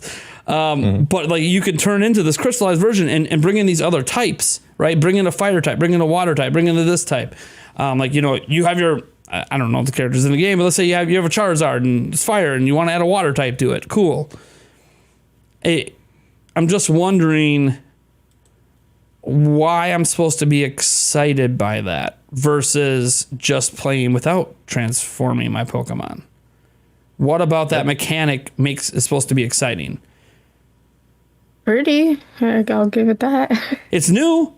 It's new. I just don't know enough about it sounds almost like, is it a necessary mechanic or is it this is just something different to be different? See, what I think is that it's different to be different. It's different to be different. Okay. It's different to be different. Yeah, Just I'm like asking the Dynamax Pokemon was, mega fan here Megas. because Okay, yeah. That's what they do. They add a gimmick, and it's been like this since Gen 6. That's not to say that the gimmicks are always great. Sometimes they're not. Sometimes they are really cool. It adds a type. If you're a competitive player to some extent, I think this would definitely be more interesting. I'm not a competitive player, so I think it looks fine. It's not anything to be excited about. But if you're a competitive player, I can see why you would be excited. But that's what I mean when I say the trailer was definitely catered more to people who were into Pokemon and not like new fans. Okay. Nothing in this trailer is going to attract anyone new. It's just going to excite people who are already going to buy it. Okay. All right. That's fair. That's I can fair. vibe with that. Yeah. That's fair. I mean, I think that's what they've been doing I a long mean, time yeah. is just catering to current fans. It'd be interesting if I ever heard out of their mouth, and it's a stupid thing. Like when the Sonic Frontiers team said this, "Oh, we're aiming to be a highly reviewed game." I'm like, what? Shouldn't you always be? What? But I don't think the Pokemon company legitimately doesn't get. We don't need a Pokemon game rated in the 90s. We're good. I think the Nah, Pokemon it's just company they knew sell. they're just Sonic with more sales. Yeah. The same middling quality. It's just more sales. I think most people they know that it's not. The only thing it Yeah. has going for it is that it sells, and the gameplay loop is immensely fun. Yeah. I wonder when it's gonna start to like stop though. With the gimmicks or Like you kind of wonder. Oh, like how When is long this can they get gonna- away with it? Like just kind of being Yeah. mediocre with a lot of things. Yeah. till it stops selling. I mean, I don't think a drastic change would come until it hits a point. Like if they release like back-to-back Pokemon games that can't cross 10 million. Then yeah, probably. But you gotta think they have more than just the games. It's like the card game, the show, Sure. and that kind of stuff keeps people in. And when people are in, they're gonna buy the game. Or if like your kid watches Pokemon, the parents just gonna buy them a game and not know any better. And these kind of things will just generate more sales. It kind of feeds into itself with all the extra The stuff. games always came first before the anime plushies and all that.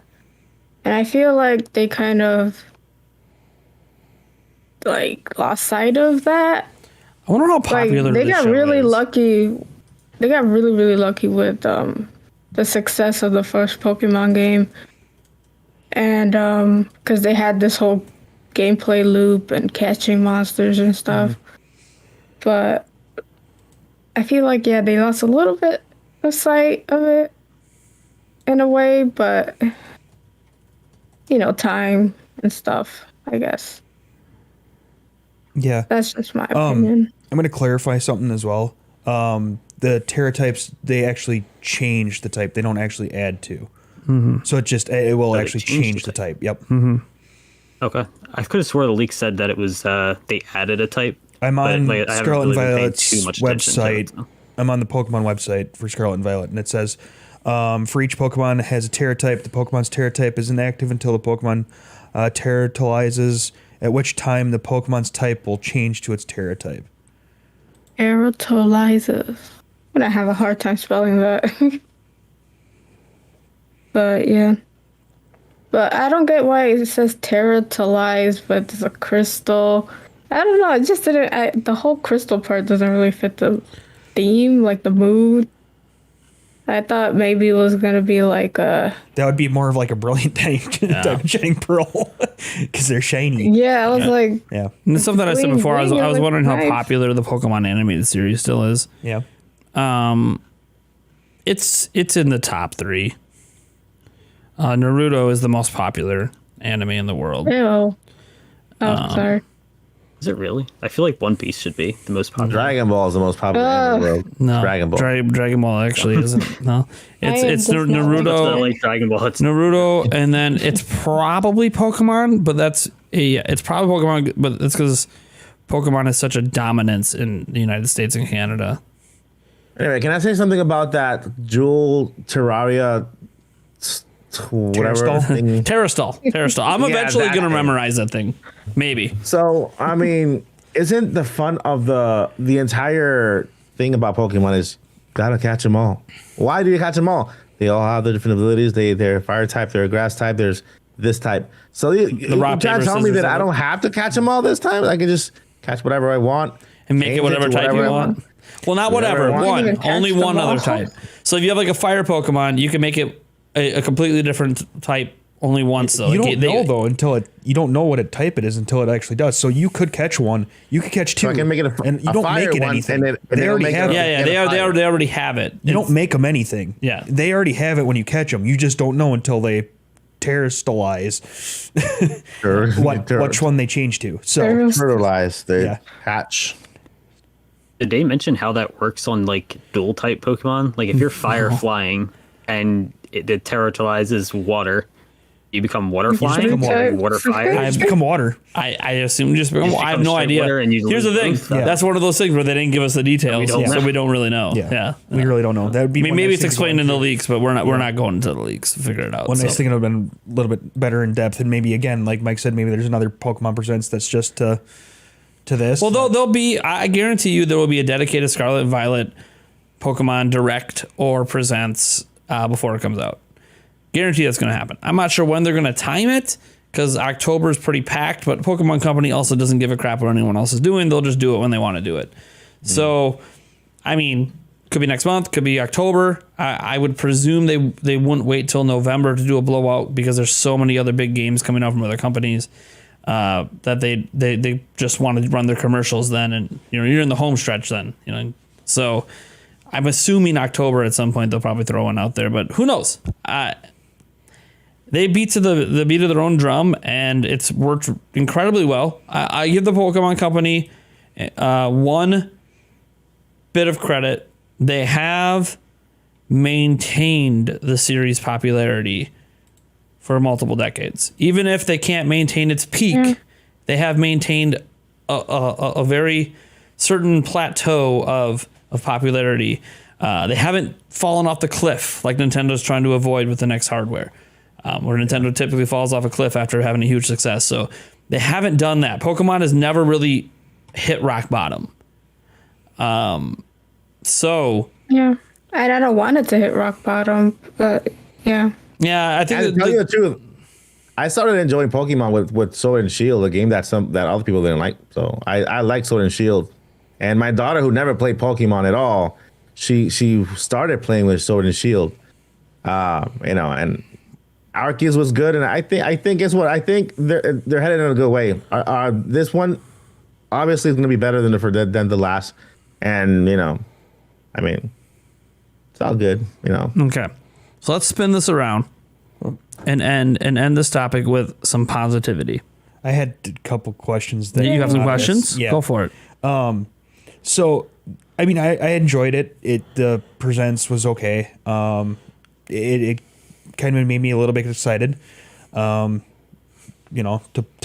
actually be able to play Pokemon with you. But don't listen. Don't fall for his BS. There's a bunch of games he's supposed to play with me. He still hasn't. So yeah, well, so I'm excited to play Pokemon with you. Okay, just like you were excited to play TMNT with me, just like you were excited to play Fall Guys with me, just like you were excited. Like, I'm still waiting for the game we actually play together. Yeah, right. Hasn't happened yet. no, for sure. The only one we actively attempted was the one game that we had to both have an Xbox for. Yeah, Because we couldn't play it local. I mean, when we played Kirby together. Yeah, technically at launch. Yeah, but We just handed the controller back and forth for part of it because at one point it's like, oh, this is like really easy when we're both just spanking. But no, so it showed you that terrestrialization, jeepers, Yeah. and the four players battling. The cool thing that I thought, came out of that was that you just didn't have to wait for like turns. You would just attack at your own thing. But then they're like, well, once it's defeated, you have a chance to catch it. Well, does that apply to all four of you?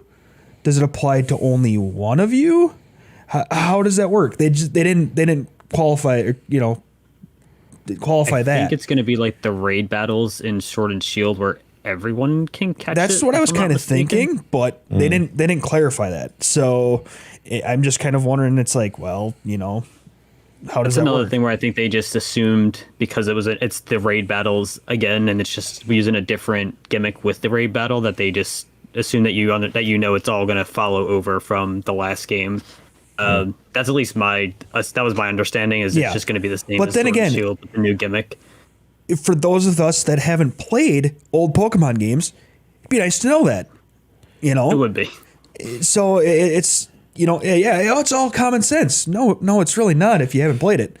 And I'm not coming at anybody. So, but the other biggest thing that I kind of came out of this is, so Pokemon Company, we know swats down a whole bunch of stuff, right? Where Nintendo's kind of a little bit more lenient and allows people to do kind of other things.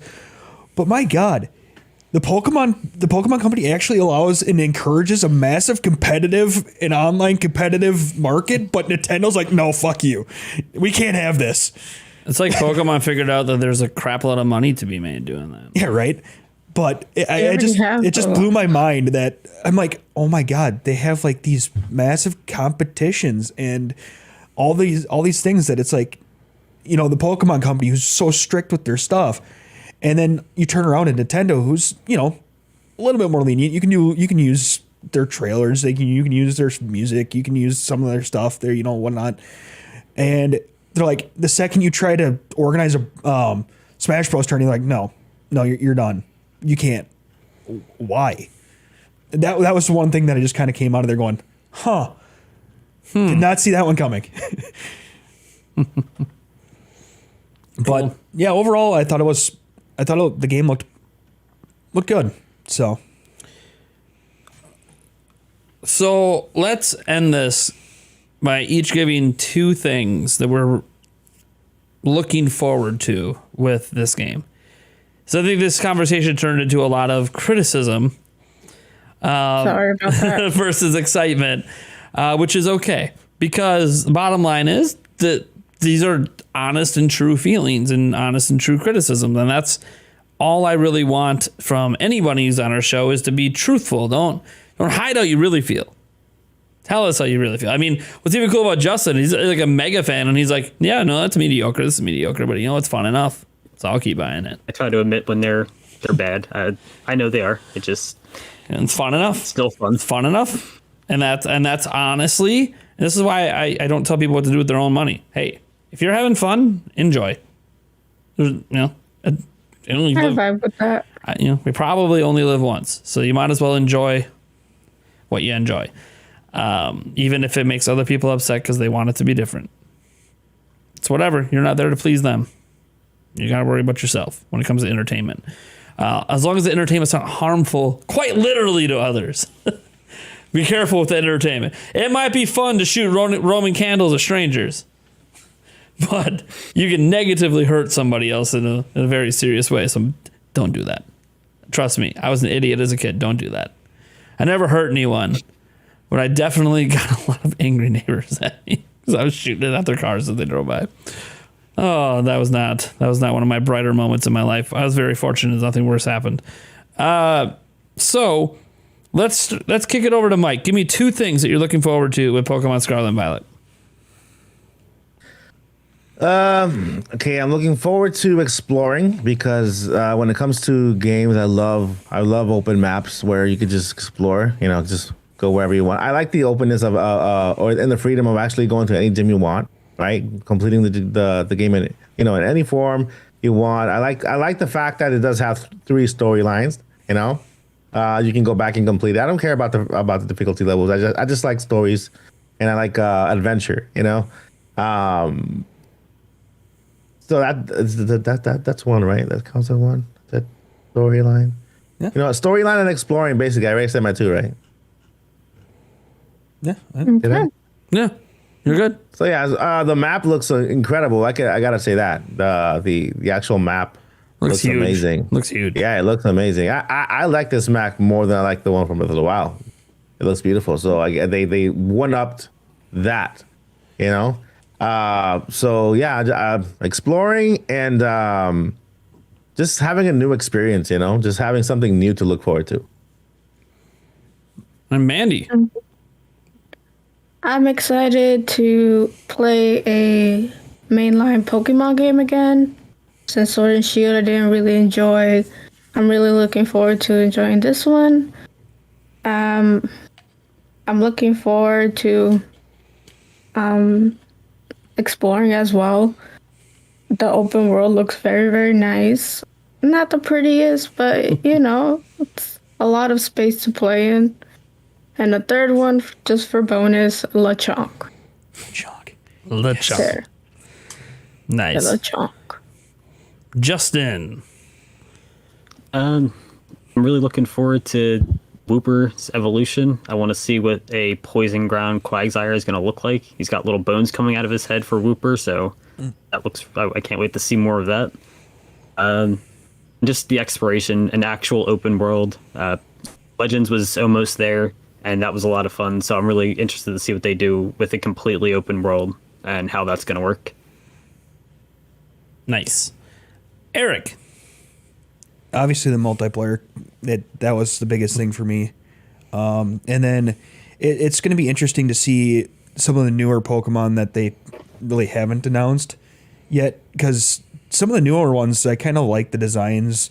It feels like they kind of got back to their roots a little bit with designs of Pokemon, not just picking random everyday objects and going, yeah, that's a Pokemon. Yeah, that's a Pokemon. Sure, why not? No, it'll just be interesting to see the kind of the newer Pokemon that they have in here that they haven't, explained yet. So, Sure. For me, the whole idea of there being 3 stories, I'm really intrigued by this because in theory, it could almost be like 3 Pokemon games in one, because I haven't cared about catching them all since like the first couple generations of Pokemon until Legends Arceus, which makes you catch them all. So I've kind of gotten over this whole I got to complete the Pokedex. I got to get everything. I got to get every type. I got to get every version. So since that's not really a huge appealing factor to me anymore, what is still is completing the main quest. But there's 3 of them. And only one of them's about the gyms, which would typically be what the only quest is, besides a little side story, rival side stories, and other stuff. So I'm very curious what these 3 stories are, and what the 2 in particular that aren't about the gyms are, and how you do them. And obviously, I assume a lot of it comes through side quests or exploring the world and finding like I'm just, how does this work? Because in the past, it's always been built around that central story, that central theme, the central concept of going through gyms or, arenas or, the couple games there where they got rid of that stuff, but then still had something that sort of replaced it in a different way. And then you had like a post game. Yeah, I'm not talking about like 3 post games, I guess. But I don't even think it's the way it was described. It didn't even sound like it was post game. There's literally 3 mainline stories in this game, at least based on what I understand of it. Mm-hmm. So it's not even post game. There's just 3 stories, and you can do any of them. You can just skip the gyms entirely and do something else. The gyms don't even matter. So I'm really curious how that plays, the dichotomy of it all, and obviously we don't know enough information for me to really say more than that. It just, the idea sounds exciting to me. I need to know more about it, but the idea sounds really exciting. So hopefully I am still carrying that same excitement once we find out like what these additional stories are, or at least not the entire story, but an idea of the gameplay and the pathway of it. Heck, is one of them focused on multiplayer? Don't know. They didn't really tell us. The other thing I'm excited about, and it feels weird for me to say it, but exploration with friends. Because I honestly don't think I'm going to enjoy exploring this world as much as I did with Zelda. As much as I like the map, and I think the terrain differences will be more drastic and more interesting at times, I don't think there's going to be as much cool things to discover in the world. I think it's going to be heavily focused on just finding new Pokemon. because that's usually the point of a game is finding new Pokemon. I don't think there's going to be a lot of like, oh, there'll be some broken down runes here, or there'll be some cool thing over here that references something from a different game, or this and that's not really what Pokemon is typically. So I think a lot of the discovery is just going to lead to discovering new Pokemon, which is totally fine, by the way. But not as exciting to me as exploring a world where you're trying to find the story of that world in the world. And one thing I give credit to Legends Arceus for is they kind of had that in there. There was a little bit of discovering a world within the world while exploring. But it wasn't ever really fully fleshed out. And maybe they do that in this game. Maybe that is a thing and we just don't know yet. But I am looking forward to exploring the world regardless, because I love exploration. I love just finding things. It's cool. The moment I can walk into a town from any direction, my mind's going to be blown because I've never been able to do that in Pokemon. And it's going to make me think, am I really playing a Pokemon game right now? And then when I'm doing it with a friend, because they already confirmed you can walk into towns with friends. Mm-hmm. Suddenly I got Mandy, Lee, Justin, Mike, and myself, Eric, sorry. Just because I don't know if I won't be playing it. Yeah, I won't be playing it. But all of a sudden we're all just running into a town together, and we can like visit the shops and do different things. I hope it's not just literally we can run into the town, we can't interact with anything. That would be stupid. So assuming we can still interact with stuff, like that just sounds like such a level of gameplay enjoyment that Pokemon has been missing, because it's always sort of hit on the tip of the iceberg of what multiplayer is. Oh, battles. Oh, trades. Oh, now we added raid battles. Okay. Mm-hmm. But what about the rest of Pokemon? Set battles aside. What about the rest of the game? I'm going to do the rest of the game together. And I don't think we'll be able to complete all the quests together or anything like that. But can we do some of them? Are there some side quests out in the open world that we can do together? I don't know. And I'm excited for that prospect of exploring the world with friends and finding that out, even if my dreams are crushed before the game comes out. We'll see. I don't know. But yes, the exploration with friends and the whole concept of the 3 stories are things I'm super excited for. I got to give it to you. You mentioned something there that caught my imagination. And it's the when you said you were finding clues and finding things that were left in the field, right? And it made me think about, how about we kind of merge a type of Zelda type of game with Pokemon where you have to solve something in order to reach an area where you find this type of rare Pokemon. You know what I mean? Like that type of exploration, that type of discovery. You know what I mean? Not just walk around and just, oh, there's one right there. Just look at me. What do you want?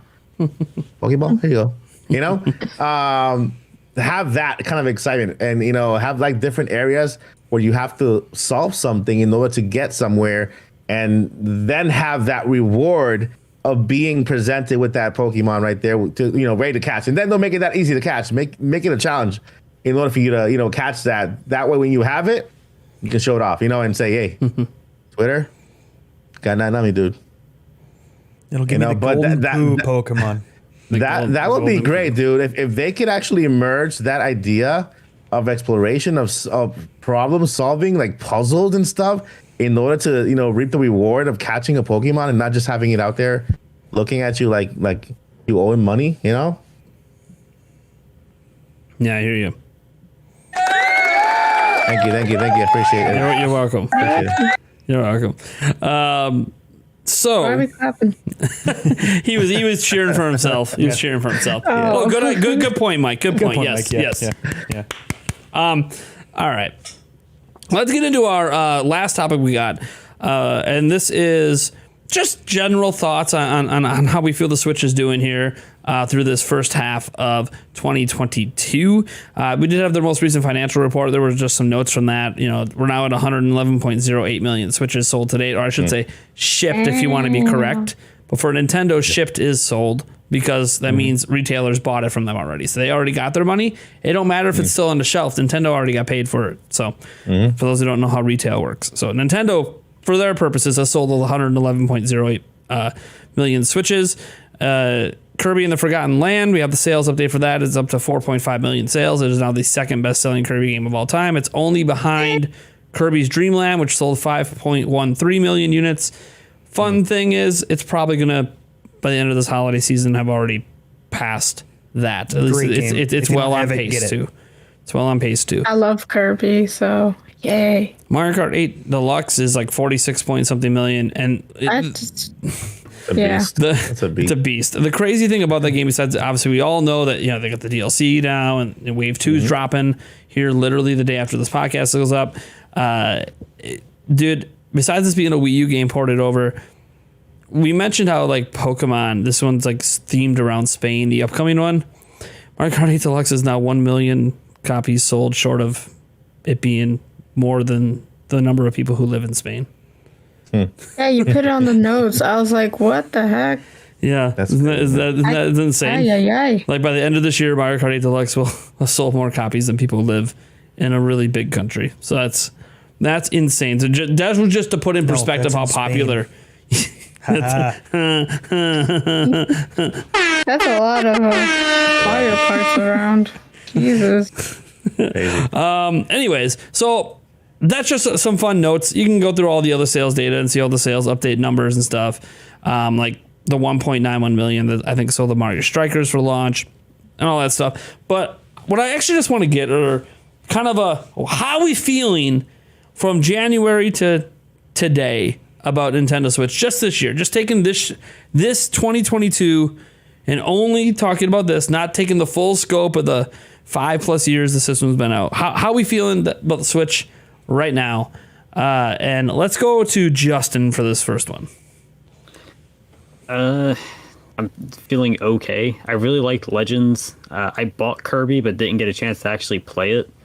And then I was really looking forward to the Switch Sports and Mario Strikers, but Switch Sports didn't have golf on it.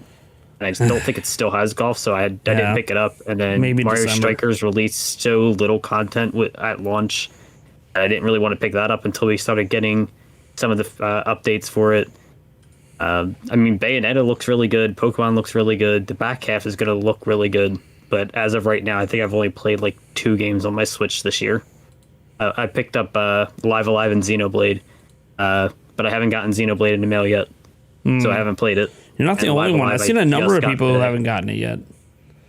And mine A shipped special on edition. Friday, or it said it was supposed to ship Friday, and then it just kept getting delayed, and now it's delayed till Thursday. Jeez, It gets delayed like every couple days. So that's fun. Isn't shipping fun? Gotta love it. So feeling all right? Just all right about everything so far? just all right. I think most of the games that I skipped or haven't had a chance to play yet are probably really good, like Kirby and Xenoblade. But having not played them, I can't give my opinion on them. Well, so you know for what you the can do couple until games I've Xenoblade played, gets they're here. good. Play some Kirby. Yeah, I should. Instead, I started playing Spider-Man again. No, that's all right. That's all right. Which one? That one's good. Which It's one? a good game. The remaster for PS5. Okay, the remaster one. Did you play Miles Morales at all? I did on the PS4 when it first came out. I just got a PS5 at the last year. So when I bought this one, I just had to go back to the first one, and then I'm going to play Miles again. Nice. Cool. Excellent games, by the way. So let's go to Eric. Let's jump around a little bit here. How you feeling about this year on Switch so far to date? You know, it was one of those that was hyped massively, mainly because of one game, and then it lost it. So it... Are you talking about Strikers? No. Yes. This is about how you feel. I don't know. No. Breath of the Wild 2. But it wasn't coming first half of this year anyways. No, I know. But it was supposed to come this year. We were talking about this year. Well, we were talking about this year up to now. Not sorry. the rest of this My year. misunderstanding. Ooh, Yeah, there we go. Just to frame the conversation. No, I know. We can flip turn it to the rest of 2022. Yeah, no, we'll Obviously. recap 2022 Yeah. at the end of 2022. Gotcha. Fair enough. So, I mean, up to this point, Kirby I've absolutely loved. I Amen. got into Arceus. Still want to get back to it, but again, finding time and And just leaving playing your it Switch here. and leaving my Switch here, and yeah, you know, my brain is just mush at points. Yeah, I think it was okay, solid, not overly exciting, but solid. Okay. I guess I'll go next year. Since I always end up going last, I feel like it's kind of a dick move. No, it's my show, but don't always go last.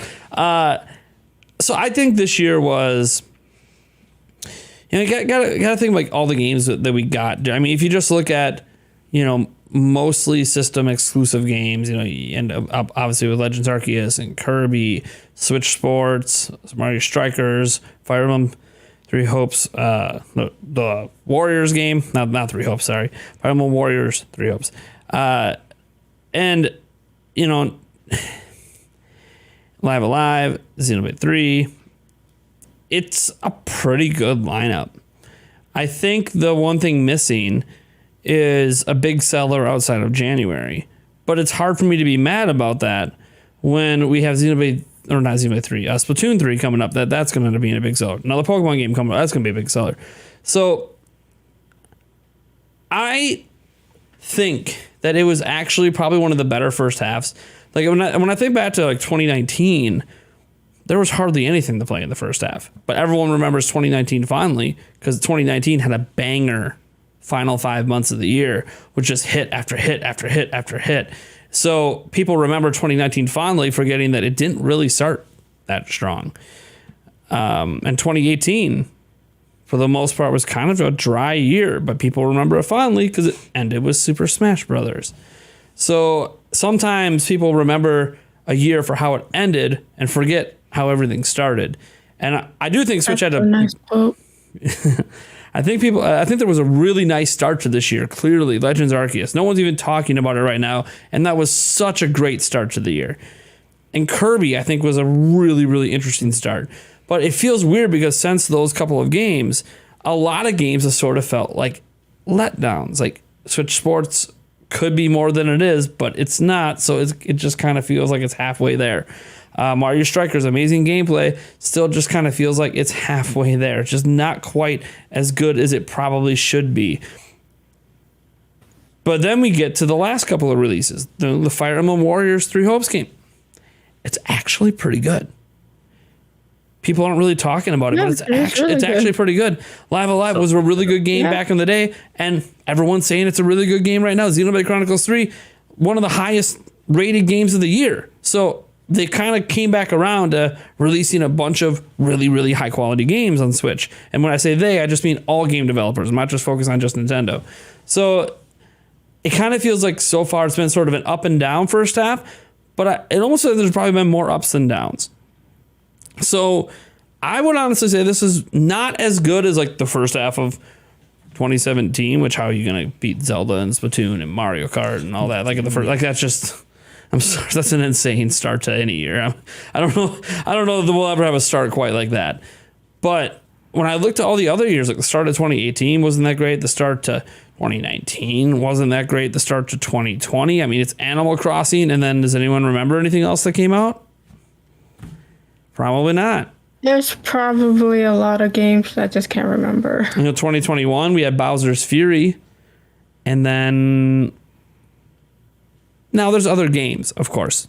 Because 2021, someone's going to mention, how did you not say Monster Hunter Rise? I know. It's just on PC now. That's why it's sort of a mental block if it's no longer technically an exclusive. But, I mean, it's a console exclusive. So, I kind of look at it as I feel like we've had a stronger, maybe the strongest first half since launch year.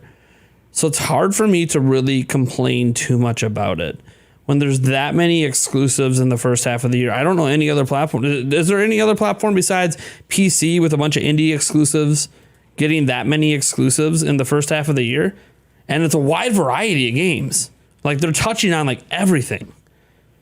You have your super hardcore JRPG. You got your HD 2D, kind of friendly JRPG. You got your family style RPG. So there's your three big RPGs with Pokemon Legends Arceus. Then you have your really cool, fun platformer, kind of cutesy platformer in Kirby that ends up being maybe the best Kirby game of all time.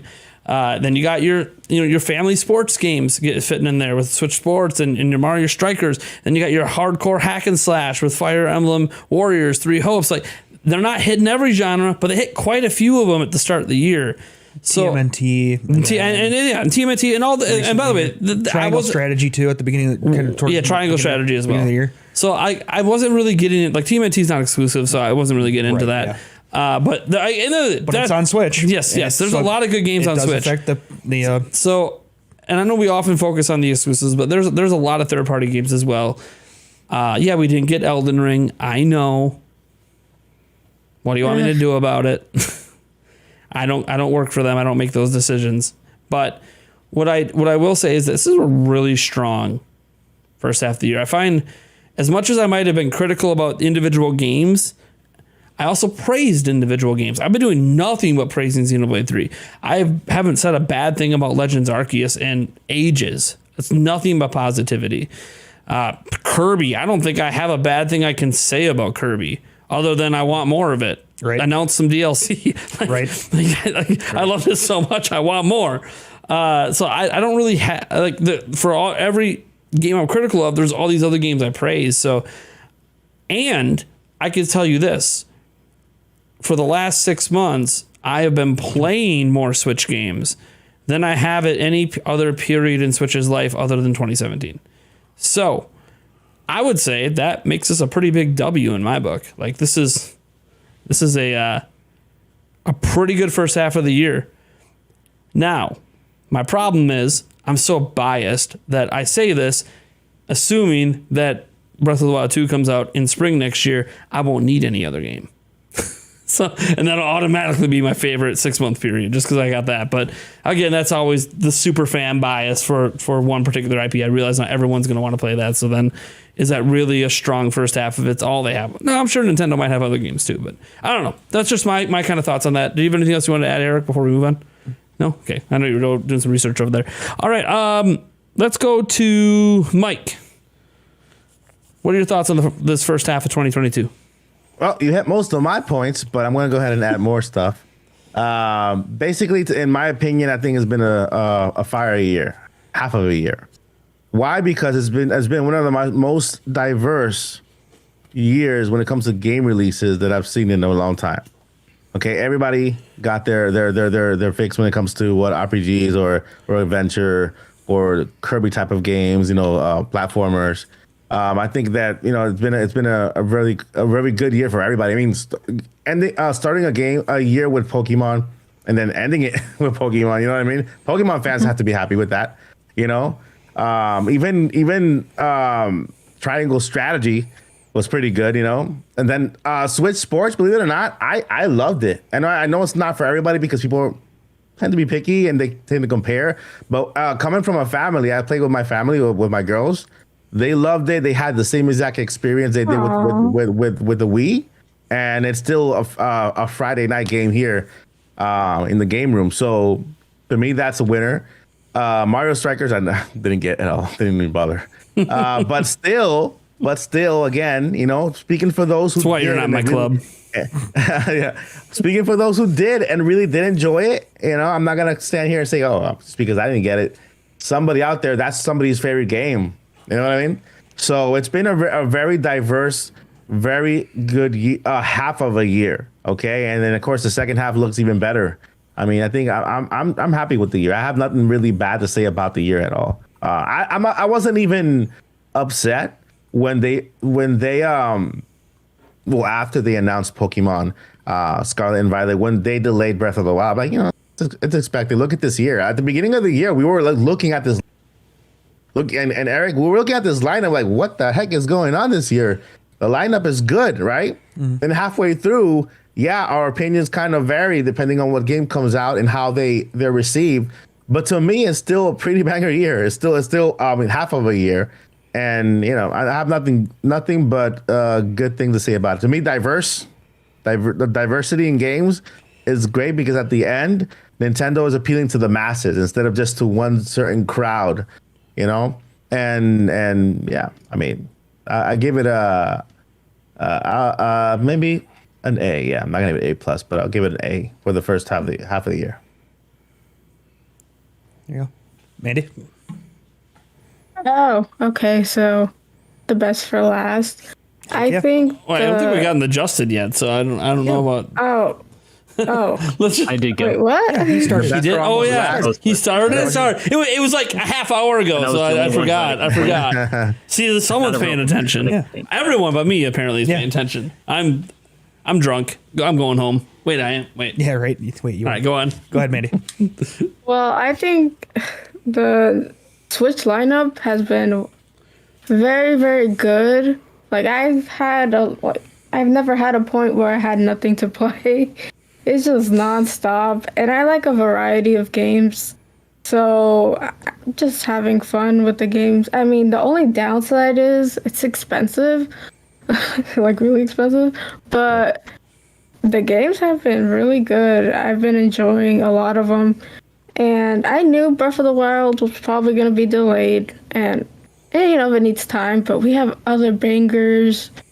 And like Monster Hunter Rise and then the Sunbreak DLC. That was really good. Took up a lot of my time. So I've been having fun. Like, having so much fun with the Switch lately. And I've made more time to play it instead of just like talking about games. Like I can actually play it. So yeah, I've been having a good time. Can't wait for the future. Nice. Yeah. The future. The unknown. Now the known unknown. Delays. Yeah, well, I mean, yeah, we know it's in the near future. Just like if they actually come, like what did Joycey J say like many streams ago? Hey, you know what? I got breaking news for you on Breath of the Wild 2. It's going to come out someday. Hey, there you go. Right? Yeah. Same for every game you guys are excited for out there. Supposedly will come someday until it doesn't, like Scalebound. Ugh. I don't even know why I brought that game up. It just makes me angry. So we start going over every possible cancel game that's ever been. No, I'm just getting mad. Dread came out. Yeah, Dread Eventually came out. Metroid Dread finally came out. That is correct. We did finally get it. So you know what? Even the dead can come back sometime. So never say never. I mean, technically, we got The Last Guardian, which was a dead game for a long time too. So I mean, you know what? Never say never. That's right. Snowboard Kids, baby. Never say never. I'm gonna predict the Breath of the Wild 2 release date. Oh, here we go. Okay. You guys know what I'm gonna say, right? Someday. You're just gonna say someday. No, I'm gonna say this the same exact date and hour to the minute. Well, I mean, the hour doesn't really matter. To me, it matters Why does Go it for matter? it. Go for it. because What do you got? What do you got? We're at Walmart at midnight. I predict that Breath of the Wild 2 is gonna come out exclusively on the Nintendo Switch. Oh. That's my first prediction. Okay. My second Whoa. prediction. Whoa. My second prediction that Breath of the Wild 2 is coming out on March 3rd, Because it's a Friday. 2023. Because it's Friday. It's an anniversary and it's a Friday, so it seems exactly yeah. 1 year. Exactly 1 year to Breath of the Wild, the first game.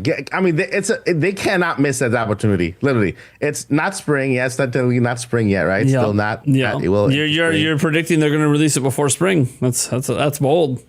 yeah. I mean, have to, man. They have to. Have The to. butts. Have to kick their butts. I'm thinking more like the 24th, but So March. is that also on Friday? yes.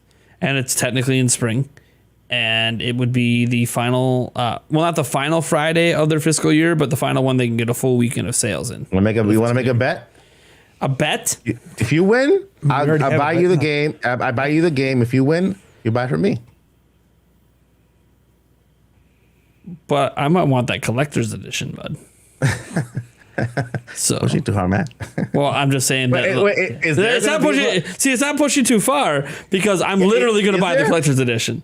But is there going to be a collector's edition of Breath of the Wild? More I guarantee. More you. than likely. Probably. No. So what it is you buy We have it for Bayonetta for crying out loud. one to give away at the other channel. That works too. Yeah, there we go. That So works that too. way you can buy your your collector's I can buy the edition. collector's edition, but he could buy one I give He away. could buy one for you to give away, or you can buy one for Or him I to give mean, away. he could just buy it and I never open the collector's edition. Keep it mint. I mean, no. Keep it mint and resell it in like 10 years for like $10,000 or something. Nah, it's all right. Because I'll probably unbox the damn thing on my channel, so it won't really matter. I have to buy two of them. We can upgrade to collector's edition. We can do that. Well, it's only like $100, right? $100. We have no idea. Yeah, we actually. don't know. It could be crazy price. The one that came with the Master Sword statue last time was pretty expensive. But yeah, it's all about. I don't remember what that was at launch. I think the ones that we got were 100. Mm-hmm. Yeah, and then they had like $150 or $200 one. I can't remember, but they have very limited quantities of that one, so we couldn't get it. But anyways, there'll probably be some sort of collector's edition. Watch. It's a system bundle collector's edition. Dude, that would be crazy, man. I'd be all on top of that. I would buy it, but damn. An OLED Switch. Or another console. Yeah, buddy. That's all I know. Any sort of at that point in time, I probably would break down and actually buy one. Yes, I mean just because I'll never sell it. It'll just be a collector's system. I mean, I'll use it, but it'll be a collector's system once I'm done using it. It's just going to sit on a shelf looking pretty. Or maybe, do I dare destroy it? I was gonna say I could pour the not take it apart. Yeah. build like a little end table, and then you pour the stuff into it, like Logan Paul did with the Game Boys that everyone got mad about. Although turns out, so he claims, all those Game Boys were broken, but I don't know if they actually were. Not like, what are you gonna do? Go break his resin table and find out? Right? Yeah. Go commit a crime. I mean, bottom line is you can do whatever you want with your own stuff, as much as it might pain people. I mean, I sledgehammered a PlayStation 3 that played PlayStation 2 games on live stream, and it still worked, and people got really mad at me about it. So, was it worth it? Yes. Hey, what? The feeling probably was. Yes. You gotta understand, it was a culmination of. It was a long live stream where I was putting liquid metal on the Xbox Series X, and I successfully did it. Now, there was extra screws that I forgot where they went, but it worked. And it worked for a long time after, and I ended up selling it. I told the person I sold it to, by the way, I put liquid metal on this. I'm just letting you know. You're going to have to change that liquid metal in like a year, because liquid metal doesn't last that long. So I'm just letting you know, but it's going to have insane thermals until then. Yeah. And he's like, can I put thermal paste back on it? I'm like, well, you could try. I don't know. The liquid metal might have ate away at the heat sink. I can't get, I told the guy, I cannot guarantee you that in a year this will still work, or without replacing the heatsink at least, because it could eat away at the heatsink. And it was a copper heatsink, so it should be okay, but I can't guarantee it, right? Like, it wasn't built for liquid metal. And there may be 3 or 4 screws missing. Yes. No, I sent him the screws. I said, hey, and when you take it apart, here's the screws. If you actually use a guide, I didn't use a guide, so figure out where they go. So here you go. But anyways, in celebration of it working, I smashed the, and they're like, why? I'm like, I don't know. This thing sucks. Okay, just because it works. It would take so long to get into a game. The controllers I had for it didn't work unless you had them plugged in. And the thing ran like a jet engine and would heat a room faster than... Look, we've got 1, 2, 3, 4 computers running in this room. Crap load of monitors. I don't even want to count them all. Right. Mobile devices. And I'm telling you, the one PlayStation 3 just running a movie would heat us out of this room. We'd have to leave the room. Yeah. We'd be sweating. We'd have to leave. So I'm sorry. I had frustrations with the system already. So I just said, screw it. And I knew I was going to get a PS5 someday, which I did. So yeah, I don't know. It just, in hindsight, knowing the scarcity of the PlayStation 2 playable version, probably shouldn't have done that. Probably should have instead took it apart and seen if just cleaning it would have made it quieter. Yeah. Because that probably would have fixed it. Or sold it. Or I could have just replaced the fan and put a quieter fan on. Or sold it. Or sold it. I mean, I probably could have got good money for it since they didn't make them anymore. I could have gave it away. A lot of people on the channel wanted me to give it away. PS5 no, don't give it to me. Give it to me. Look at all you e-baggers. They call me an e-bagger. Yeah, right. No, I'm going to sledge it. Oh, my God. I let out some real anger. Yeah. And the funny thing is I broke my sledgehammer. Now the end doesn't stay on anymore. So now I got to get a new sledgehammer. Actually, no, I probably should just fix it. But anyways, that's how my PlayStation 3 died. It's not because I hate Sony, just to clarify. I was also drunk. So we got to throw that out. See, that was the thing. Yeah. People kept buying me shots because I do shots on my live streams, and they kept buying me shots to see how bad I'd mess up my Xbox. Because the fun story is most of the chat hated Xbox. Mm-hmm. So they wanted me to ruin it. And I didn't. So I celebrated by ruining the PlayStation. It would have only been better if I would have grabbed a Switch and sledged that instead. Yeah? You guys hate Xbox so much? Well, I did it. Now let's kill my Switch. Switch? I had other Switches too, so like it wouldn't have even been that big of a deal if I would have broke it. But anyways, that's a fun little story to end the stream. A little bit of story time. So thank you guys so much for tuning in. You can find links to all of our podcast guests. Mike, we got something Yoda. What is it again? Unhelpful Yoda. Unhelpful Yoda. That's what it is. I was about to say unhidden Yoda, and I'm like, wait a second. That's not it. Wait a second. That don't sound right. So Unhelpful Yoda. You can go find his channel's link down below as well. Very small content creator. Go help him out. I watched a couple of his videos today, and you know what? Not bad. He is helpful. Not bad. I actually am probably going to watch another one before I go to bed. Why am I strangely enjoying this new YouTube channel? You can also find MandyLeePlays down there as well. For our two guests, you want to tell them a little bit about what you guys do at your channel? For those who might not know. I'm a Nintendo channel, and I do videos on Nintendo games, some reviews, top 10s or top 5s. I also live stream on the weekends. So, yeah. Oh, so subscribe to MandyLeePlays. Why do I always feel so awkward saying that? Subscribe! Like and subscribe! So many times. Let's get her to 50,000 subscribers. Let's go. Oh, okay. Well, I don't know. All right, Justin. Want to tell them a little bit about what you do? I kind of just make videos on whatever I feel like that week. Hell I yeah. usually post on a Monday. Mostly games, but sometimes it's manga or anime or something. You can subscribe at Unhelpful Yoda.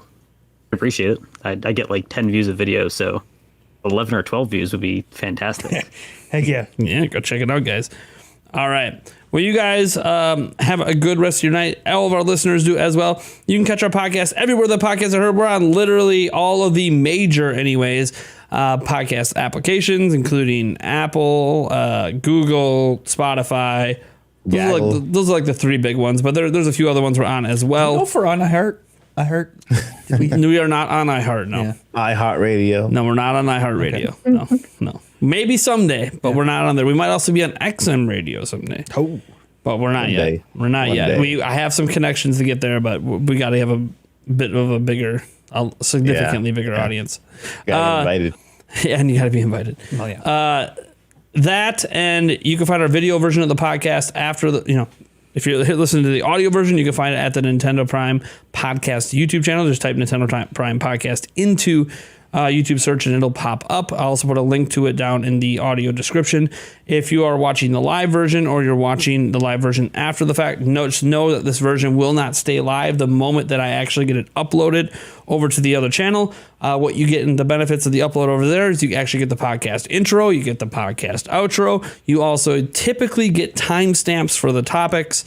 And on top of that, you actually get it where everyone's audio is perfectly leveled. Because even though I have this whole setup here and it makes things easier, I still go through and just double check the levels so we're all even. So as an example, if there was a moment that Justin might have been a little bit quiet, that'll be taken care of. If there were some moments that Eric was a little bit quiet, it'll be taken care of. If anyone started peaking randomly, that'll get taken care of as well.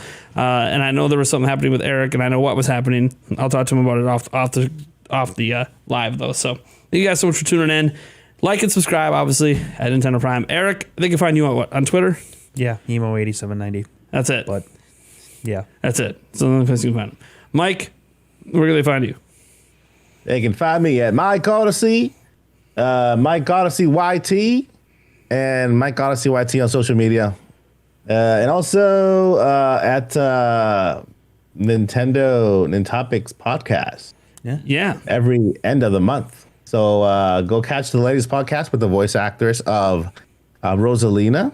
She's also the voice actress of Genshin Impact. I forgot that name. That's so cool. Yeah, Genshin Impact, Rosalina, and others. So go ahead and check that out on also any podcast channels as well. Nice. That's where I'm at. Nice. And I'm here, Nintendo Prime, bugging Nate on the chat. So yeah. Yeah, all the catch me in time. the He's trolling me all the time. What was it you were doing today while I was live streaming Pokemon again? I was reacting to Nate reacting to Pokemon. That was hilarious. Yeah, I reacted to the video, but then I ended it up and I gave my opinion, but then I switched to react to Nate's reaction, and I was also lip syncing on Nate. Of course. Let's see what else I was doing. We're in the chat. We're having fun with Nate. Just kind of trying to see what he was saying. We put it on mute, and he was like moving his hand and all this movement stuff, and then we just kind of filled in the blanks. Oh my god. A lot of beeping. So basically, he was mocking me for a little while, and it's all right. No, we weren't mocking you. We're just reacting. React. Yeah, reacting to react to the react. Inception. I was gonna be like, should I be offended about the react to the react? You know what? We should have really inceptioned it. Well, you should have messaged me that you were reacting to me reacting, so then I could have flipped over and reacted to you reacting to me, reacting to you. Yeah. Well, next time we have a presentation. Giant circle. next time, look, expect it. Next time we have a presentation going on, direct any presentation, expect.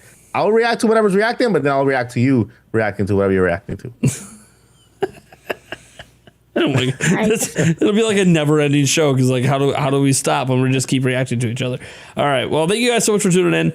This was episode 61 of the Nintendo Prime Podcast, and we will catch you guys next week, same time, same place, Wednesdays at 8 p.m. Central Live. Otherwise, you can catch it the very next day on all of your on-demand areas.